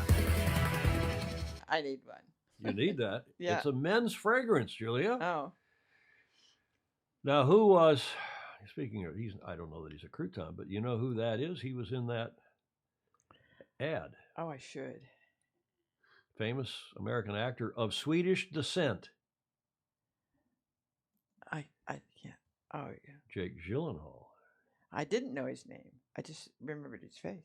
So Prada's back in action here, at least the media is. That's the first thing we've seen out of the team from, Max has been in a few, Max Serena has been in a few things in the Italian press. Reputedly, some of you will tell us that you think they've got a couple dozen people working in colliery on their next effort, but it was a great film, and tasteful as all Prada things are. What, this video? Terrific. And impressive. They're probably selling a lot of Luna Rossa Ocean. Julia, we could get some of that. I think we should. Gordon Smith says, so TNZ will be releasing the scent of sheep to raise funds. Yep, cheap cologne. Mini class on the boat is just for everything. The new boat will be called Hangover 5. Oh, gosh, you guys. Something smells, Ed Worley is saying. Great movies, Emmett is saying. Yep, I saw this commercial on TV, Baton Rouge is saying. Yep. So Ben, here's Jody Shields' comment. Did you see this? So Ben's team will now be known as Ben's Wolf Pack, yeah. Pack after Toto Wolff. That's pretty clever. Mm-hmm. What else? Jeff Ogle, Julia, did you see this comment about you? He says Julia is as cool as the other side of the pillow. Oh, is that a compliment or not? Well, no, that's cool. You like. I don't know how many times a night this is too much information. Like all that stuff Emmett was giving us about his neck and his chin and everything. But I don't know about you, but I flip my pillow every hour on the hour to get the cool side. Oh, not quite. There's a solution to that. There is. What's that? You have get a pillow that is cool. I have one. I have one of these cool pillows. I thought you were going to say to have somebody who will flip it for you. You were getting careful. Too Julia. much of it. TMI. TMI. Okay, that's Prada. Now, what about New York Yacht Club? Ooh, you know that room? I do. Have you ever been in that room, the model room? Lots of times. The fabulous model room at New York Yacht Club's 44th Street clubhouse, dating from the very early 1900s. And what are we hearing from them? Yes. Nothing. And where's Stars and Stripes? Well, exactly. Nothing. Now that's on the monitor. Now take a look. Let's look here at the fireplace. These are all the models of the America's Cup yachts, starting with 1851 and all the way around. And then over here, you can't see it. Then there are models of the more recent matches. But it's one of the most fantastic. It's a museum, obviously. Most fantastic rooms. There's the actual slide. I bring it in. Oh, I think we can lose the crickets, don't you think? Yes. But it's been very quiet. And apropos of that fireplace, I want you to look at this slide now. This is from 2016. That's Ernesto Bertarelli from Société Nautique Genève, the patron, the leader of Alinghi, the Swiss gentleman, superb yachtsman. Now, you know who the other two are? They're both FOSI. Oh, Steve Suchia. I know. It's all, they're all in the slides. Steve Suchia, yeah, who's the chairman of the America's Cup Hall of Fame induction, the selection committee, and then Billy Lynn, got a smirk on his face, who is president of the Harrisoff Marine Museum. Oh, I didn't know him. Yeah, Bill Lynn. I knew his parents. Well, I've known Billy since he was in diapers, literally, almost. And he just, they're doing a great job with that. And we're going to be covering, apropos that photo, I'll come back to it with the America's Cup connection. But Andy Rose, who's coming up here for the Stanford-Oregon game, we're really going to start to talk about how we're going to do the road to the America's Cup Hall of Fame, the new sailing museum in Newport, Rhode Island, where in 2 weeks' time they're inducting the latest Hall of Fame for the U.S. Sailing Hall of Fame, not the America's Cup, the U.S. Sailing Hall of Fame. But we're going to feature that museum because it's going to be very cool on Lower Thames Street in Newport, the old Newport Armory, where the press conferences used to take place for the America's Cup. Yeah, that will be good. Billy Lynn is the Harrisoff Marine Museum is throwing in a little bit with them as well as the America. So it's going to be cool. But apropos that fireplace and that beautiful room on 44th Street, next door to the Harvard Club, is Ernesto Bertarelli being inducted into the America's Cup Hall of Fame in 2016. And a lot of people think he's getting ready for an America's Cup challenge. A lot of you on here have been commenting, sending me information all week, saying he's gathering up assets, he's gathering up people, he's signing. Some of you think he is signing Tuke and Burling, Pete Burling and Blair Tuke, among others. And that maybe Nick Holroyd, who has left, by all reports, has left the Brits, maybe has gone there too. I don't know. Steve Suchia, Gordon Smith saying, promised me that Peggy the Monkey is on the slate for a gong. You know who Peggy the Monkey was? Yes. We'll get Hamish Ross to tell us about that. New York Yacht Club sent, the Chien Shoud. Yeah, somebody who speaks French have to explain that better to me. Bye, Fritz Muller. Hot dog. The Rat and the Wolf. Yeah, the Rat and the Wolf. That is Jim Ratcliffe and Toto Wolff, the Rat and the Wolf. Yeah. So I don't know what's going on with Ernesto. It's a nice presented to him in October of 2016. Maybe we'll get Ernesto on here, see if he'll come on. Maybe Brad Butterworth's involved. He's still living in Geneva most of the time. He's still very close to Ernesto. Maybe Grant Simmer will be involved, who's no longer with the Brits. Yeah. Was the GM of the CEO of the British team. So we'll see. A lot of people think Ernesto's coming back into the Cup. I don't believe it. I don't buy it. But we are keeping, with the help of all of you, we're keeping our ear to the ground. Okay, Julia, we're an hour and 45 in. Xian Shao means hot dog. Yeah, that's what I said. Are you okay? You know these things. You speak French. Well, I read French anyway. Read French. That's better than I. The only thing I can do is kiss in French. Ooh. Help. Okay, well, now we get to this segment that everybody wants to talk about, and Jody Shields' favorite segment, not because he stars in it, but because he doesn't want to talk about the America's Cup. But I promised you this, and a lot of people are asking, especially after Magnus, the magnificent Magnus today, posted his column called Dante's Inferno. I've added an AC here to the lower third just to put it in retrospect. And this is what he wrote. An excerpt. I didn't excerpt the whole thing. The world moves forward at an unrelenting pace, and the way we all consume media, use data, and capitalize on digital in our everyday lives is astonishing. Witnesses show. The pandemic accelerated the march towards digital by generations. Fuel shortages are leading us to electric cars, with inquiries up over 1,000% for electrical vehicles just this week in the UK. You heard John Emmett refer to that. Mm.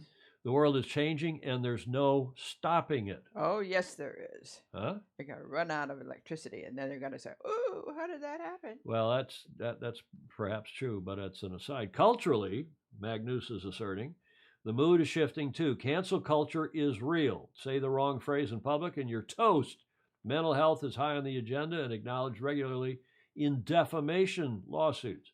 Crimes of the past are being brought to justice. Statues of the celebrated are being torn down. History is being revisited, and young people entering the workforce now want more than just a paycheck. They demand a purpose, corporate values, and what exactly can you, Mr. Employer, do for them? For me, for us, not the other way around. Well, that's the way it is here, Julia. Mm-hmm. What you're asking me all the time. Yeah. I'm not sure if you're my employer or the other way around. But what can you do for me? Yeah. Huh? What have you done lately? What have you done lately? Well, Magnus is good, and I'm just not going to read the whole thing, and this is the backdrop, he asserts, that those in the America's Cup are faced with, and I wonder whether they get it. On the face of it, it's an ugly spectacle of excess. I think this is important. Mm-hmm. I think this is important to read these words and listen to what Magnus wrote. A very select and diminishing few individuals with wealth beyond imagination committing eye-watering, unimaginable sums of money to something that matters little, all told, and barely moves a dial of any significance. It's a sailboat race that is beautiful in action, but vulgar around the edges. The very worst of human nature oft displayed: greed, avarice, duplicity, downright lies, personal attacks, certainly not on this show, cheating. The list goes on. As it stands today, right now, it's a bizarre, bewildering platform where the entry fee has skyrocketed, with boats at the extreme requiring enormous computational and manpower to even work. Has the Cup lost the plot and misread the room? On a gargantuan scale, would a return to a more manageable state be preferential? One last little bit. My, meaning Magnus Wheatley's sense is that AC-37, if it happens as expected, is a final roar of the dinosaurs with window dressing. A thorough revamp will then not only be demanded, but necessitated before it becomes a quirky curiosity on a sailing calendar with about as much resonance as a flotilla regatta. There are bright minds in the Cup and good people trying to drag it forward. All is not lost quite yet, but without root and branch change, That must be a British expression. You know that, Julia? Without root and branch change. Must be a whole toot and caboot. Yeah. The words of Dante before the Inferno are rather apt. Abandon hope, all ye who enter here. Is Magnus correct or Crutonic? What saith all of you? And I had to dig this up. Dante's what, 4 levels? What was it, 4 levels? I can't remember. Correct or Crutonic? Is the cup headed to Dante's Inferno? Julia. Beliefs are a funny thing. Magnus has unique views. That's being polite, J. Frederick Bland is saying. John Emmett, progress moves on, although it is human nature to resist change. Yes. Mark Husted, Andrew Pindar, you should do a 69F team. That's where it is apart from Sail GP. Maybe better as it grows. Mongoose, J. Frederick Bland is saying, Mongoose needs some lithium. Ed Worley, if Ernesto pulls off another raid on ETNZ members, yeah, exactly. Jeff Ogle, Ernesto Bertarelli, EB, back in the cup is not a positive. He wins and he will pull another CNEV that is legal and lock up the cup for a generation. Andrew Pindar, very proudly, I signed the first ever title sponsorship of the U.S. sailing team in the model room in 2008. That's right. It was his printing company then. Pindar Graphics, I think it was called. Is that right, Andrew? So what else, Julia? Sounds like a John Emmett. Sounds like an oxymoron calling the current cup design dinosaurs. Yeah,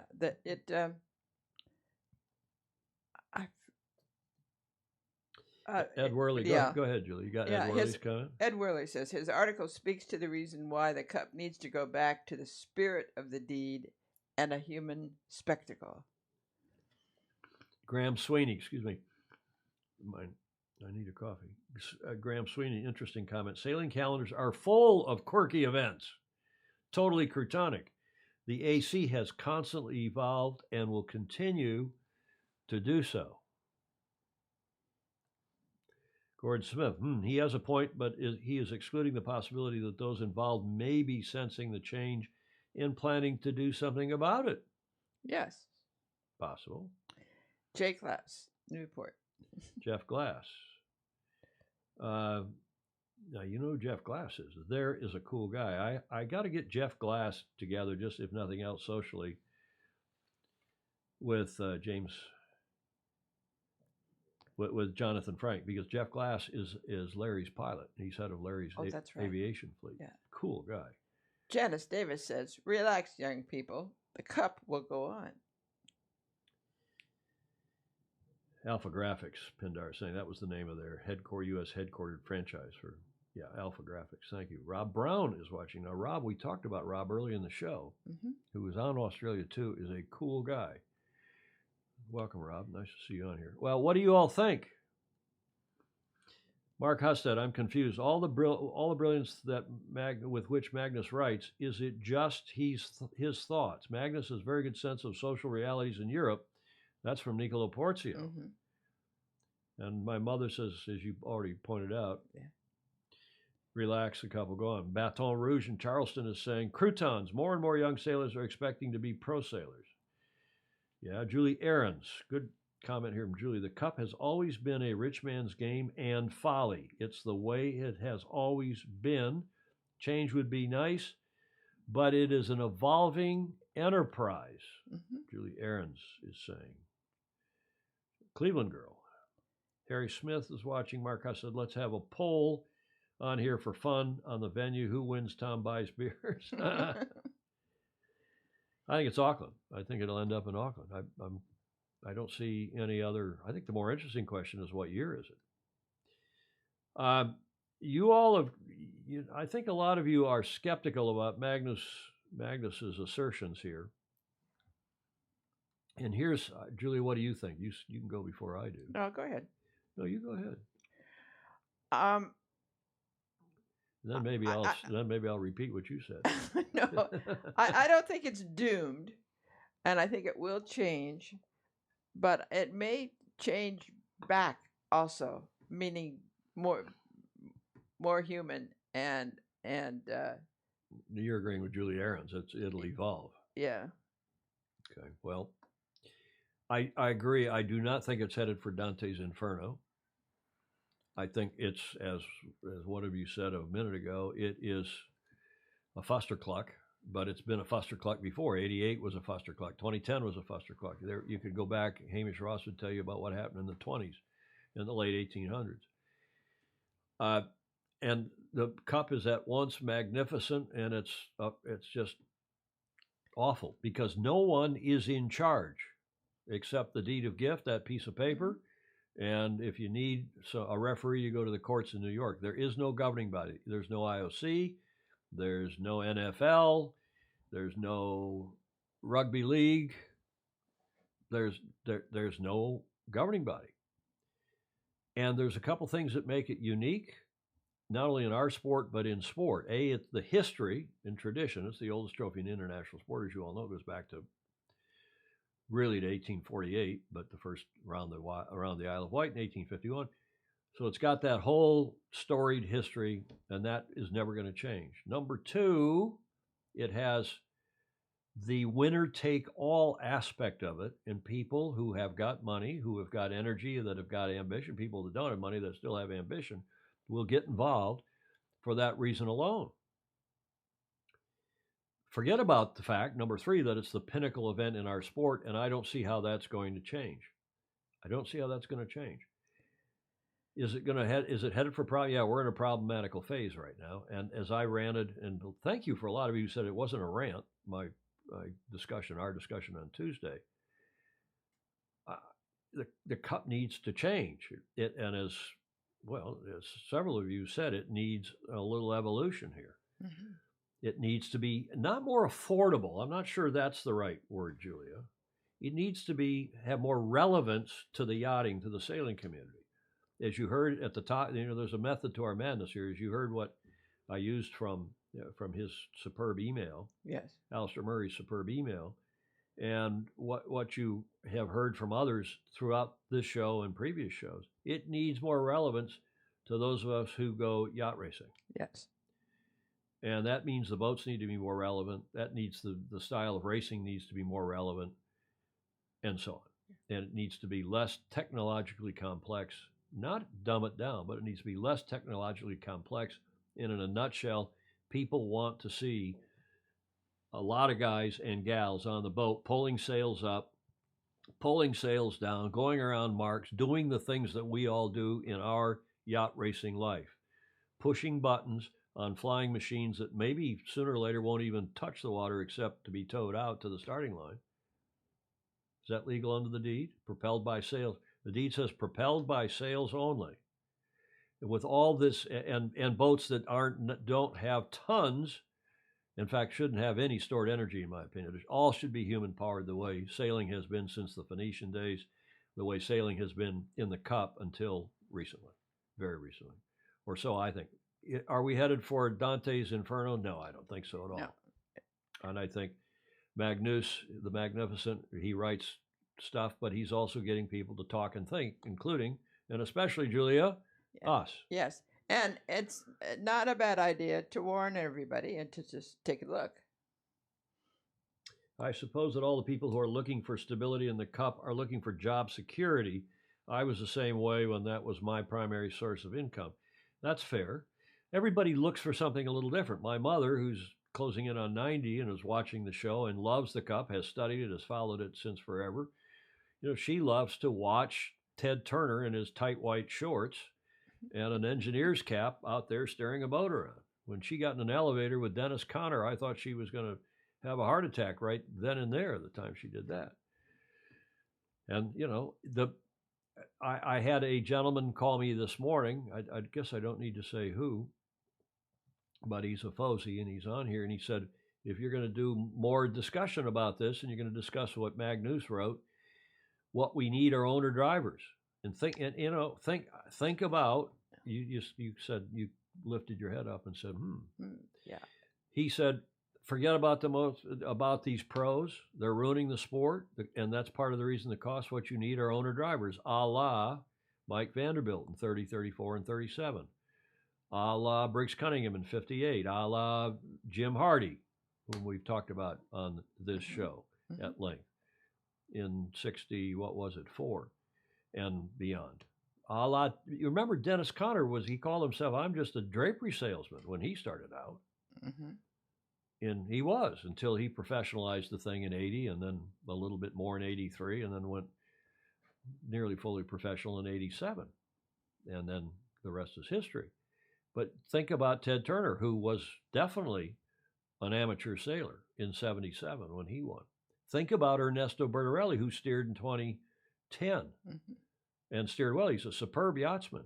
Think about Bill Koch, who won the Cup at helming. Okay, he co-helmed with Buddy Melgus, but as recently as 1992. Think about Larry Ellison, who is a superb yachtsman, helmsman. Anybody can fly, a MiG jet around in his own personal jets with Jeff Glass, who's on here.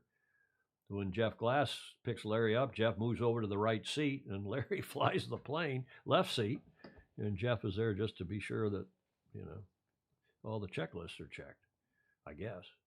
So, lots of great yachtsmen and women who could compete as owner-drivers, and there are several of you who are suggesting. I mean, is Patrizio Bertelli is a yachtsman. Would he want to drive one of the boats? Not one of these current boats, but he might drive an AC, box rule 75. Monohull, he does that all the time. Okay, I digress. I do think, and I do agree with those of you on here, that cooler heads will prevail. Since when, Gordon Smith asked, did AC competitors not search for technical advantage and technical advantage costs? Yes. But there are ways when you define, and the way to do that is not by budgets and cost controls and salary caps. The way you do it is by picking the length of the event, because remember, there's a burn rate for these things, and having a vehicle that is not so extraordinarily complicated and expensive to not only do the R&D for, but to produce and then maintain and then race. Okay, enough. Who else? Mark Huss said, Julie Aaron, sadly, you're correct. It's about the evolution, and that's the special thing about it and the age of it, yes. And we're never going to put a governing body in charge, and nor should we. No, I think that's one of the strengths of it, because you have to deal with the basics and not forget about them. And interestingly, if you wanted to have an inexpensive America's Cup, if you said we're going to have a deed of gift match, and the match is going to take place in 10 months' time from when I challenge, or whoever the challenger is, and we all agree it's going to take place in 10 months' time, and the boats cannot exceed 90 feet on the waterline of one mast, 110 feet of two masts, and you probably mutually consent to something else, some kind of a class rule, and they have got to be at least 44 on the waterline, you'd produce some wild boats, and because the time frame is so short, the boats wouldn't be that expensive, because you can't do years and years of R&D. That's what's expensive. And then hiring a bunch of people on the design team. It's not the sailors that are that expensive. In defense of the sailors, we want to see sailors pulling sails up and down. We want to see grinders grinding sails up and down and in and out. We want to see people steering the boat, because that's what we all relate to. That's what the core audience relates to. So true. Okay, enough of all that. That's the America's Cup. We've beaten that one, as Clark Chapin would say, that horse to death. Julia, should we take our little seventh inning stretch here? Yeah, we're late. Well, we're not late. We're only 2 hours in to what I told you might be a 3-hour show. I told you to buckle up. There's a lot on here. And we have words coming for this.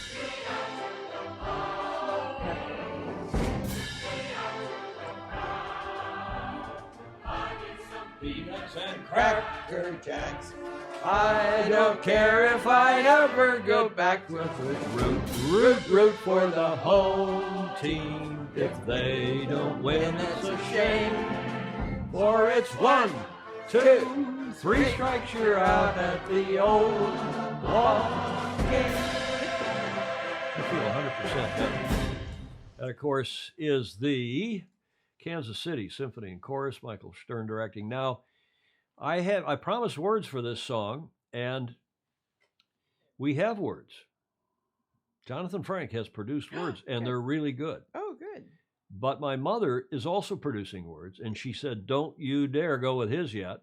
I said, well, why don't the two of you collaborate? Why don't I put Jonathan, who's flying a plane probably by now from Chicago to L.A. for United Airlines, why don't I put you, Mom, in touch with Jonathan Frank?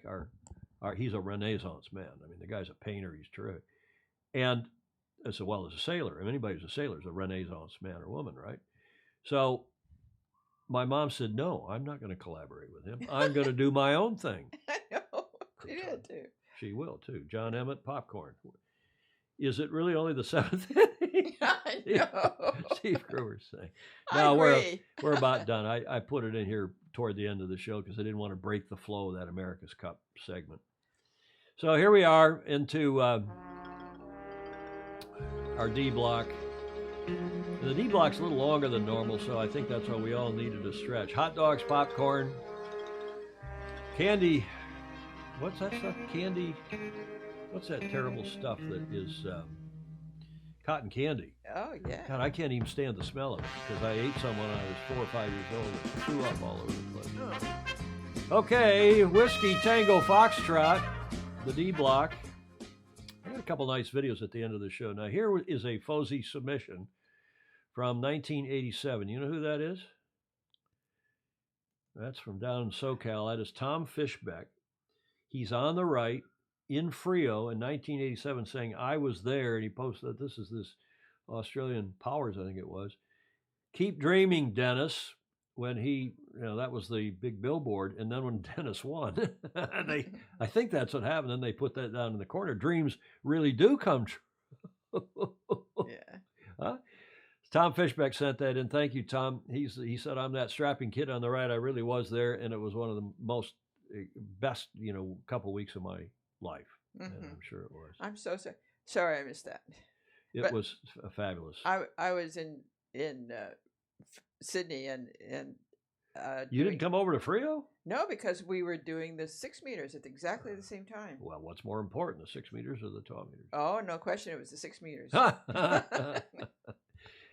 Keep dreaming, Dennis.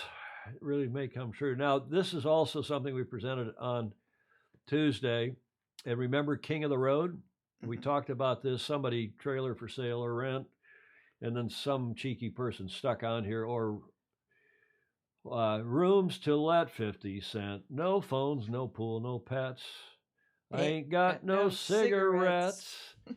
King of the Road. Well, the same aforementioned Jonathan Frank has submitted, there he is on his Facebook page. He's not there now, of course, because he's flying. He submitted a version of that song called this is just a warm-up to what he's going to do for Take Me Out to the Ballgame. My Gear is All Stowed by FOSI Jonathan Frank, and it goes like this. Sailor for race to rent. I can grind till the mast. I can grind till the mast is bent. Got 2 cups under me. I even raced in Sail GP. The phone hasn't rung since May. Yeah, I'll work for minimum pay. I'm a man who needs a good team. My gear is all stowed. Well, that's a good one. You're not impressed. I Jonathan, am. we got to tune that one up. Julia doesn't, she's not too impressed. This guy is a Renaissance man. Here's his latest painting. He does these paintings. Yeah. I don't know if he does this on the road or at home in Texas. Yeah. But he's a regular on here, whether he's on the road or at home, and we appreciate it very much. Now, Julia, you shouldn't look at this one. Why? Now we're back to COVID. Why is it that your boss says, quote, have sex with me or you're fired, unquote? It's considered coercion. But your boss says, quote, take the shot or you're fired, and it's not coercion. They both want to stick something in you that you don't want. Oh, gosh. Oh, poof. You can shake your finger. I won't say who it came from. I don't think I want to know. But I thought it was a good COVID one. Here's a better COVID one. It's come to my attention that one of you got behind your desk, or this is even COVID related, got behind on your work. Got behind on your work because of looking at boats on the internet. That came from Peter Adwana down in Auckland. Thanks, Peter, for that. Julia, here's one that's clean. Now that we're married, we won't need you won't need to go to all those silly regattas anymore, right? You're beginning to sound a lot like my ex-wife, the guy says. Wait, what? You never told me you'd been married before. I haven't been. Oh. But Mark Hested he's on here watching. He sent that in. Finally, not politically correct, but fun. I've hardly done anything on my bucket list, the lady in the, 40s or 50s says to her benchmate there outdoors. Just change the B to an F and you'll feel much better about it. Your bucket list. I have both. Mm-hmm. I have a to-do list and I also have a to-don't list, reminding myself, don't do these certain things, like probably put these kinds of cartoons in the show. That upset Julia. But you got to have a bucket list and you got to have a fudget list, don't you? Yes. Okay. I don't write my fudget list down anymore because I'm no longer tempted by them. And I've done most of the things in my bucket list. Well, you didn't think 4.5 years ago that you would be doing a show twice a week. No, but it wasn't on my bucket list. And well, maybe it's a good thing because you would have never done it. Thank God for you, Julia. We appreciate very much. Oh, that's Julia great. Vatican. It's great fun. Notice I put your yacht club in your lower third too now. I know, that's very nice. And I put my yacht club in my lower third. Yes. I could have, maybe I'll change that to Gestad Yacht Club.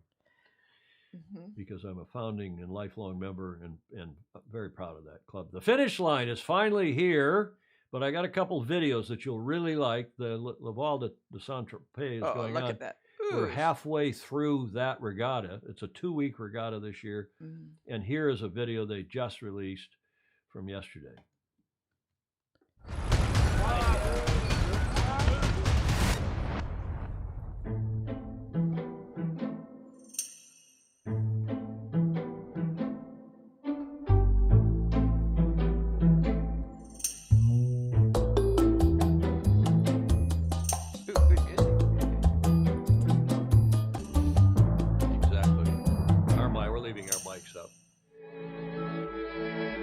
Gorgeous, eh?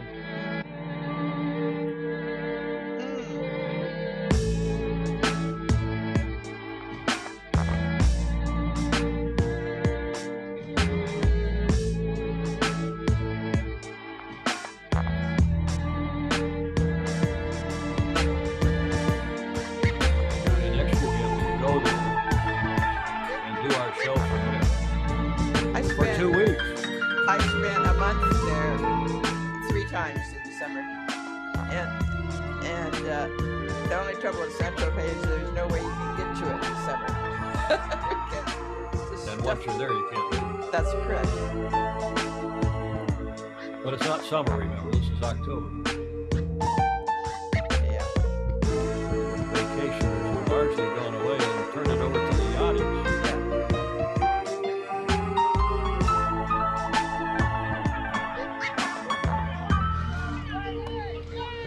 That's my yacht. Yacht Club Shop.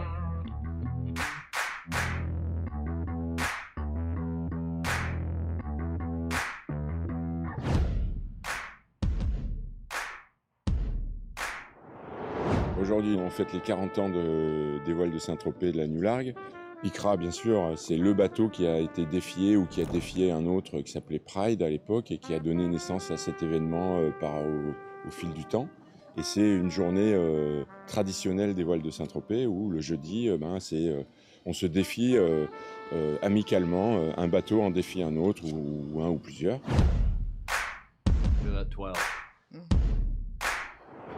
L'équipage est une bande d'amateurs super sympa qui naviguent sur le bateau, qui le connaissent aussi depuis très longtemps. C'est un 12 mètres J en bois qui date de 1963, qui n'a pas participé à la Coupe de l'Amérique, mais qui était sister ship de Sovereign. Puis c'est un bateau qui est particulièrement élégant et photogénique. C'est un bateau qui est légendaire quelque part. Du coup, on a la meilleure place dans le port et on a l'impression d'être les rois du pétrole.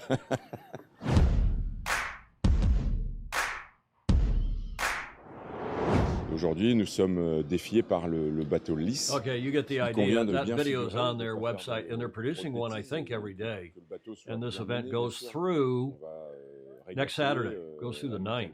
So what? Yeah, 9th. What website is it on? On the on the Laval, wall. the Saint-Tropez site. Yeah. And they're massively cool videos, and this is the one from yesterday. Yes. And I commend them to you. Oh, I'm going to go right home and look at them. This is what yacht racing should be about, and this is why the America's Cup, if it were more relatable for all of these people, I think we'd be better off as a sport. Bravo Zulu, congratulations. Cool stuff. Finally, that's happening a little closer to home. Happening this weekend is our U.S. National Match Racing Championship. Down at Long Beach Yacht Club, they're gluttons for punishment, the Ficker Cup and then Congressional Cup, and now they're right back at it. Bravo Zulu to them for hosting our National U.S. Match Racing Championship in the Cat 37s. For the Prince of Wales Bowl, and I leave you with this thought, the Prince of Wales Bowl originated in 1931 as a gift from His Royal Highness, Prince Edward Albert, to the Royal Nova Scotia Yacht Squadron for the purpose of promoting small boat sailing among junior yachtsmen. You say, well, how the hell did it end up as the U.S.'s National Match Racing Championship? Well, we used to be together with Canada, and there was some racing that went on back and forth between Nova Scotia and a couple of the clubs on the East Coast, including Newport, Vineyard Haven, VH, Vineyard Haven Yacht Club in Martha's Vineyard. And then eventually the bowl got rededicated for match racing, and now it's our National Match Racing Championship. And this weekend down at Long Beach Yacht Club, Nick Olbrio representing St. Francis, Jeffrey Peterson representing Balboa Yacht Club, Pearson Potts of the New York Yacht Club and Southern Yacht Club will be sailing along with another 7 or 8 teams. And we'll be watching that this weekend on the finish line. Cool stuff. Julia, thank you again for all you do. You can say this slide again. Yes. It's very easy to support us on Patreon. Just go to the website, patreon.com/Sailing Illustrated. /join/Sailing Illustrated. Yeah. You got it. Thank you, Julia. Thank you for doing that. And then I'm going to say your slide. Let's see if we get better response with you. Yes. Bearding them about that. Comments are welcome too. Even if you're watching in replay, we leave the comments on. We appreciate very much all the support we get at Patreon. And otherwise, just a reminder that we are now going forward staying at 2000 UTC. So even when we go off daylight savings time, that we'll do the show at 1200 Pacific time, Pacific Standard Time, not stay at 1300. 2000 UTC year round. You have to figure out your local time because Australia this weekend goes on summertime. Yeah, there's so many changes right now. It's hard to keep track. Yeah, for this month and the month it's Crutonic in October, it's Crutonic in April. So we're not going to do that. We're going to leave the show here at this time, 2000 UTC, irrespective of our change in time zones. Finally, next Tuesday, guess who our guest is? Oh, yeah. Brad Reed coming on from Newport, Rhode Island via Skype. And we're going to talk about a lot of things, the state of the sport, the state of community sailing, what has just transpired in the last month or so in Newport with respect to the Invitational Cup and so on, youth sailing, the America's Cup, and much more. Brad's one of the coolest, smartest guys in the sport, executive director of Sail Newport, that superb community sailing center. He will be our guest Tuesday. And then Friday, as I mentioned in the middle of the show, it will be the clockmaker, we call him, Daniel Forster, will be our guest on Friday, also live via Skype from Newport. But you know what we're going to do with that? What?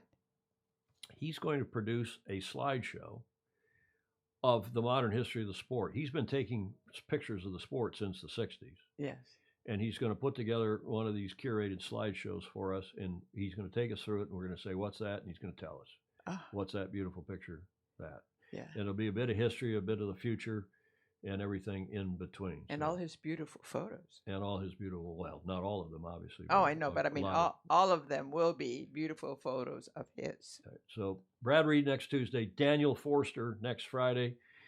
We hope in the meantime you have a great rest of your week and rest of your weekend, wherever in the world you are. See you on Tuesday. In the meantime, sail fast, sail safe, and have fun. Ciao.